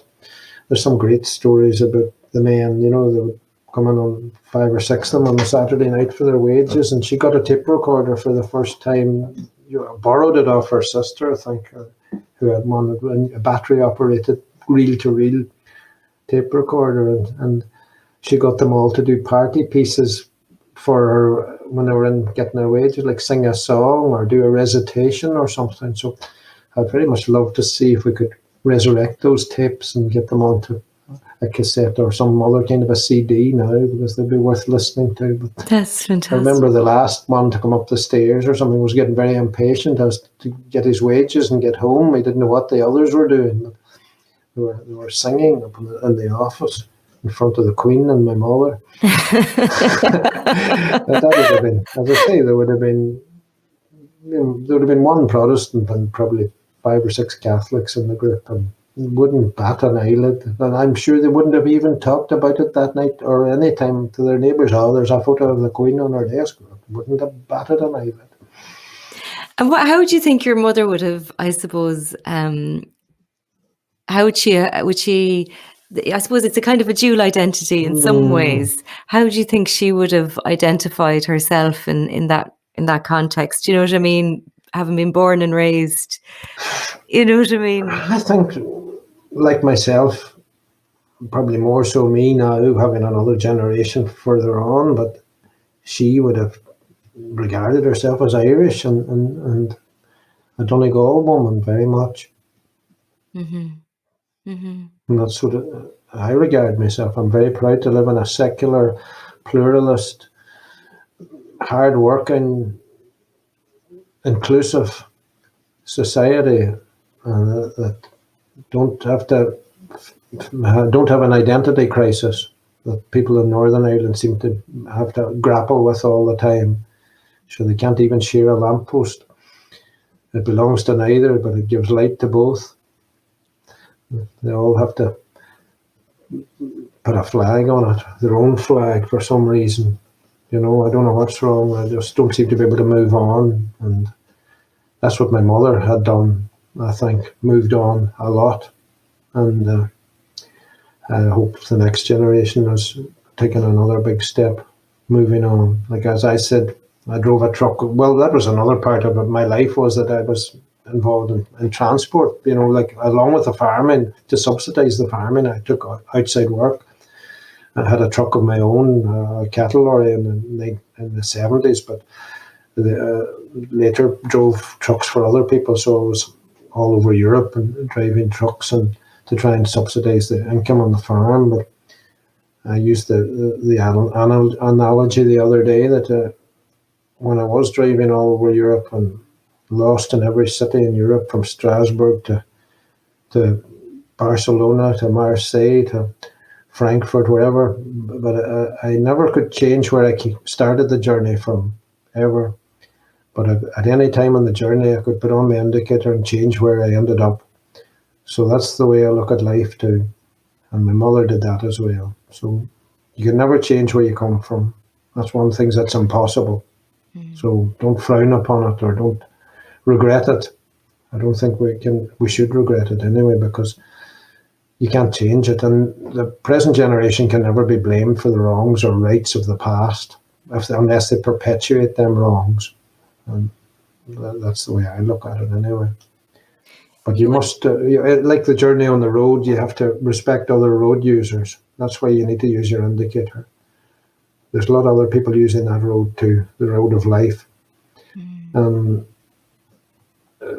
that's just the way I sort of summed it up. And I don't know why they're not able to move on a wee bit and have that conversation and put their differences behind them. Like, I live happily with a German lady, and as I say, they nearly wiped out my family in 2 world wars, and I live happily with a German lady. You know, what can this generation ever do about what happened in the past, apart from remember it respectfully if they can, but not to.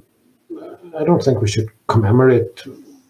We can remember it respectfully, but not sort of adulate people who maybe did wrong things in the past and stuff like that. I think we should respectfully remember people. Mm-hmm. Mm-hmm. So it must have been, I suppose, your teenage years and into your 20s and for the following 30 years where the troubles were starting. That's right. Well, it's strange to say, like when my half-brother Stanley died in November 1968, the troubles hadn't even started, really. It was, I think Bloody Sunday was February 69, wasn't it, or something. So, he would have been shocked to think how things had turned out, the civil rights movement and that. But as I say, that was impatience of the 50 years since partition, that the impatience boiled over, and that's when civil rights started and the marches and all that. Now, obviously, I was in my teens and I watched and I was in horror of what was happening, and it was every day on the news. But the civil rights was just a demonstration of frustration of the way they were treated, and the gerrymandering and of housing and all that stuff, and who got the best jobs in Northern Ireland. It was bound to boil over into civil rights. But sadly, the civil rights movement, to me, in my opinion, was hijacked by more sinister elements who took, a different path. And I think that path was detrimental to the end result rather than being a help to the end result.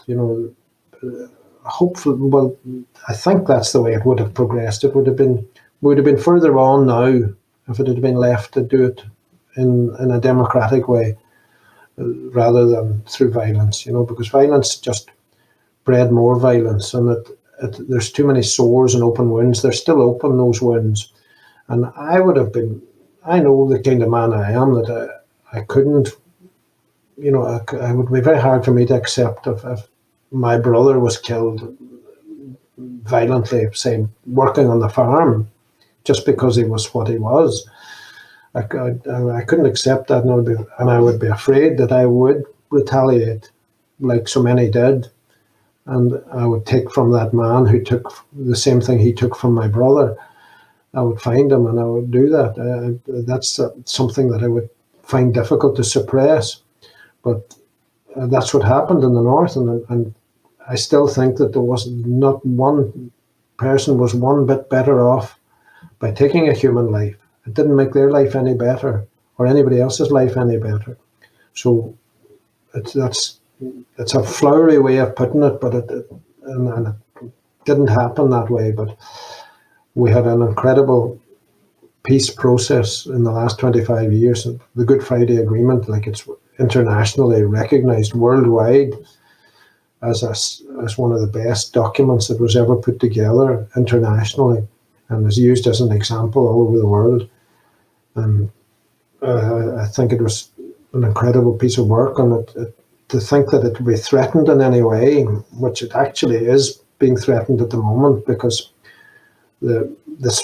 sadly the fantasy that our neighbours feel that they are following through Brexit is causing an identity crisis in Northern Ireland that was actually disappearing nicely over the last 20 years, because there was dual identity. That the Good Friday Agreement guaranteed dual identity for people. You could be British or Irish or anything you wanted. And as well as that, with the customs going away and regulation between the two parts of the island, business relationships were built up, and commerce and trade, and that contributed immensely to peace. And people never even thought about their identity then. You were just the man who you were selling something to or buying something off. Identity meant nothing until maybe the marching season it came back or something like that now. But right away now, Brexit is threatening to overturn or upend all that incredible progress that was made on making identity irrelevant. It's focusing it again. They're all focusing on it again now, because if you put a frontier between any two people who aspires, or their aspiration is to be the same, if you put any kind of a barrier between them, well, you obviously are going to create let them focus on their identity and make them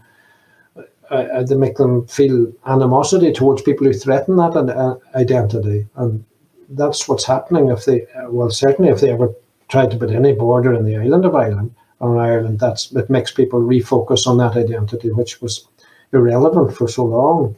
And that's what I actually campaigned very much to try and help to make it possible that they came to an arrangement that wouldn't have any border controls in Ireland. Like, I was part of a community group called Border Communities Against Brexit, and I'm an administrator for them. And I brought 110 trucks to the border at Bridgend, between Bridgend and Derry, this time last year, almost this day last year.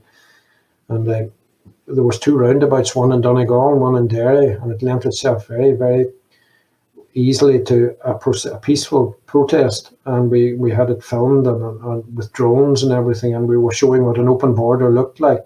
We were able to bring the 110 trucks from Donegal into Derry across the invisible border and back again. We did 2 laps, and it was a great way of filming and showing the world in a photographic example of what an open border looks like and what it should look like.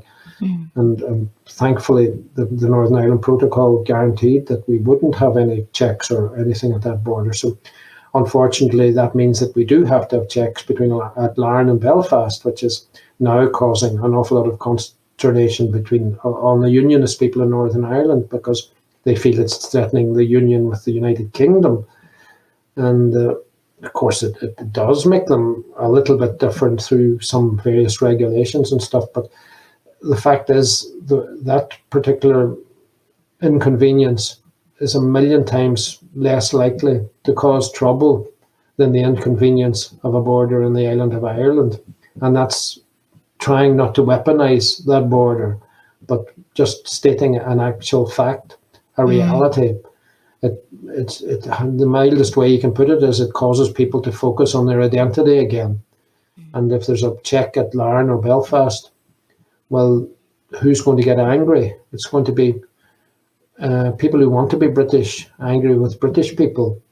But if you put in a border in Ireland, it makes Irish people angry with British people. So which is the best scenario? It doesn't take a brain surgeon to figure that out. And if you put a frontier anywhere in the world, any frontier anywhere in the world, creates opportunities for illegal behaviour. And illegal behaviour, by necessity, will involve security at some stage.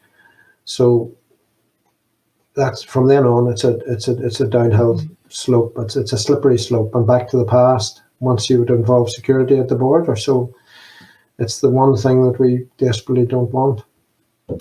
And you and your generation, you know, remember very clearly the worst moments of the Troubles, you know, which isn't maybe to the forefront of a lot of people's memories. You know what I mean? That those days, in some ways, it's good that people have moved on, but in other ways, you know, remembering how bad things were. Absolutely. You know what I mean? And can you tell me a little bit about what it was like in those years living in Donegal and so close to the border? Well, it's an incredibly everyday experience. Like you can't believe what you lived through. Really, now my children, thank God, barely remember it. You know, well, the oldest 43, the youngest 33, but the next generation don't remember anything about it. I drove trucks all during the Troubles, the worst possible time of the Troubles. I drove trucks from Donegal to Dublin with fish from Greencastle. So I went through army checkpoints every single day. I went through checkpoints that were just sporadic checkpoints in any part of the road. Just suddenly a soldier could jump out of the ditch and stop the truck, like and with a blackened face and armed soldiers. But you just got so used to it that you didn't pass any remarks at the finish up, but it's hard to believe. And then there would be bombs and a bridge would be blown up, so you had to go around a detour, and that was just day in and day out. But when you think back, you can't believe that, you know, you didn't really pass no remarks, and you weren't really scared for some reason or another. You know, my wife and must have been thinking sometimes, will he be all right, you know, coming back tomorrow or whatever. You know, did he get down safely? There was no mobile phones or anything, but it was in the middle of the night. Always I was going with fish, like you wouldn't be in Dublin Fish Market till 3 o'clock or 4 o'clock in the morning. So it was probably could have been counted as a very dangerous journey, and trucks were used for hijacked for making barricades and whatnot. So you could have been a target that way, all right. And you remember the atrocities, the vivid memories of people who were shot and taken away and kidnapped and tortured and shot, and those things stuck in your mind. And you know, to hear about them or to read about them and listen to them on the news, it was terrible. But for the families involved, it must have been a million times worse. But thank God, like most of that is behind us, and we hope and pray. Mm-hmm. Absolutely, yeah. And can you remember, you know, we talked about, you know, how important the Good Friday Agreement is, and how quickly things changed after the peace process. Can you, what was the major, I know that the border was obviously gone, but what was it? The border was gone from 1993, really, the physical border as far as customs and regulation was concerned. But of course, the army checkpoints disappeared then after the Good Friday Agreement, and that was an incredible relief. So it made there was probably a great jubilation of being able to just drive into Derry without a checkpoint and walk around without seeing a soldier, and that you know, you don't realise how much of a change that did make to us altogether, and everyone, I think, we're happy that we got on with our lives. But maybe there was elements of the Good Friday Agreement that didn't go down well, but there were necessary elements. I mean, the one about early release of prisoners probably was a big, very hard one to get over for people, and I can fully understand that. There's no doubt in the wide world. But if it was a trade-off to do something else on the other side, well, it had to be worthwhile. Anything was better than daily bombing and bullets and shootings and murders. But if you counted the total number of people killed violently since the Good Friday Agreement, sure, it wouldn't add up to a month in 1972 or something. So it made such a difference. So we don't want to in any way threaten that whatsoever. And I was a great admirer of the people who put it together. You know, George Mitchell from America, and President Clinton was around, and the people on this side like John Hume and I suppose David Trimble had a lot to do with it as well on his side. And whatever way it went on after that, it kind of, it had some shaky start and bits of wobbles through, until the assembly got up and running. And I don't know how well it works, but it's supposed to be power sharing, and that's the theory behind it anyway. And it's a lot better than what was there before, but I don't know what's the future, but we hope it doesn't get any deteriorate in any way. Looking back, I suppose, George, reflecting back on all of it, and I suppose that the story of your mother and the story of and your father and of Culdaff House, when you reflect on the legacy of that period, 1912 to 1923, what comes to your mind, or what reflections do you have about its legacy? Well, obviously it was a massive change to life as they knew it, for maybe 200 years before that.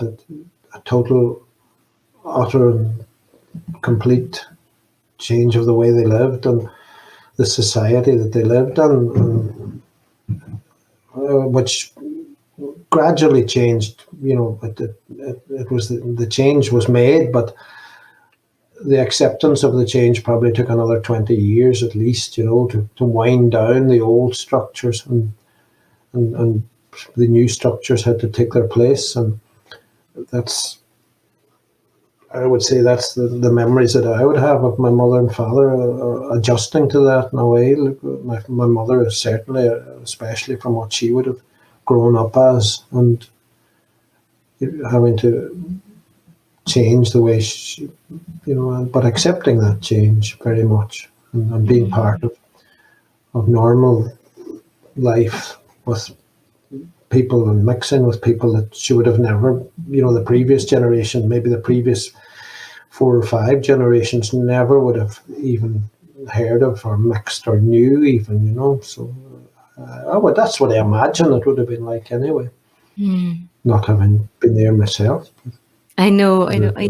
And when you think about your mother's experience of growing up in Culdaff compared to your children's experience growing up, what do you call the it's not, what's the BBC series, the beautiful big house and Downton Abbey. That's the one. You're so good at prompting. I don't know what's wrong with you. No. But that's our favourite of all programmes. I mean, Uta and I we don't want to miss an episode of that there when it's rerun or whenever it's run, because I know it's on a far grander scale than what this house was, but it epitomises exactly what this house would have been like. There was an upstairs, downstairs in this house. There's no question about that. But I think Downton Abbey they touched on so many good parts of that life, how the maids got on with the people in the house and the big house and all that. And then they touched on everything in that series, from homosexuality to mixed marriage to that's how clever the writers are that do those sort of things, and they're so important to air all that stuff, But anyway, I could identify with the house itself, the bells I told you about, when you saw them in the kitchen and Downton Abbey as well. They were a different system. It was a wee springy one that rang, but off they would go to whichever room that would be. My mother would have grown up very much in that environment, so she would, but she was a rebel, I would say, and a tomboy. So, as I said, she would have associated with the maids more than the quality, and certainly the men in the yard seemed to attract her. So that's something probably would have been more difficult before, and she made the most of those opportunities. It strikes me, reading the memories of your great aunt Dorothy Gage Young, that Rose McGowan very kindly shared. Rachel McGowan. Very kindly shared with us. That was a great book.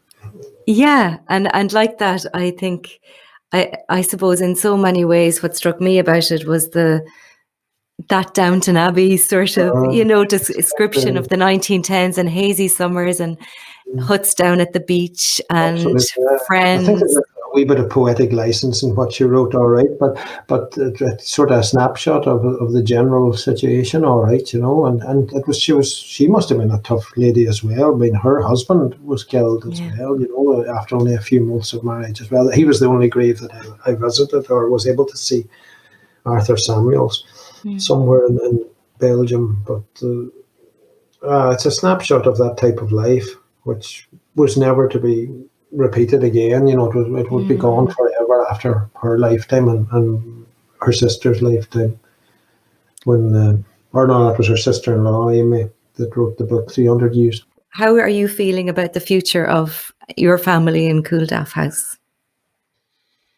I suppose with some apprehension that my oldest son, George, is the one who's kind of interested in the farm more than the rest, but they equally love the place, there's no doubt about that. And I feel bad kind of about one maybe owning it or whatever after me, but as I say, it could be a burden on him as much as anything else. But the others are incredibly hardworking young people and have made lives in some cases of their own, or they have made lives of their own, and what their future will be, I don't know. I just sincerely hope that this place will always be there for them to come back to anytime they want, and they'll feel that it is still part of their home and they can walk through it. We're incredibly lucky that with the pandemic at the moment, which is foremost in our minds and the news and having an influence on everything we do every single day, we're lucky to be living here, that farming still has to be done and you can walk through your fields and life kind of goes on reasonably normally, but there's an awful lot you can and couldn't do, but we're incredibly lucky to be living here. George, I'm so grateful to you for your time and for all of the accounts that you've told me. It's just absolutely fantastic, and it's so valuable to have that experience documented and recorded for the archive, because it's such an important story. So I'm really grateful to you for your time, and to Uta for all of her help in setting this up as well. I hope it has been worth your while, Regina. Oh my God, massively. I don't know, you probably talked to a lot of great people doing this thing, and it is so valuable that this stuff's collected, because it's hard to, you don't realize how quickly things are forgotten. And I heard it from my father, and they heard it from his father, but I remember to tell my children, and after that, if I don't, it'll be gone. Yeah. So you're doing incredible work and through Donegal County Council, and it's very worthwhile, and I hope it does interest people in the future, and just like my grandmother said, for those who come after me, and we don't want to lose it. Well, that's a lovely place to end it. It's been such a pleasure, George. Thank you so much. Well, you're very welcome, and I hope it was some use, and we'll keep in touch, Regina.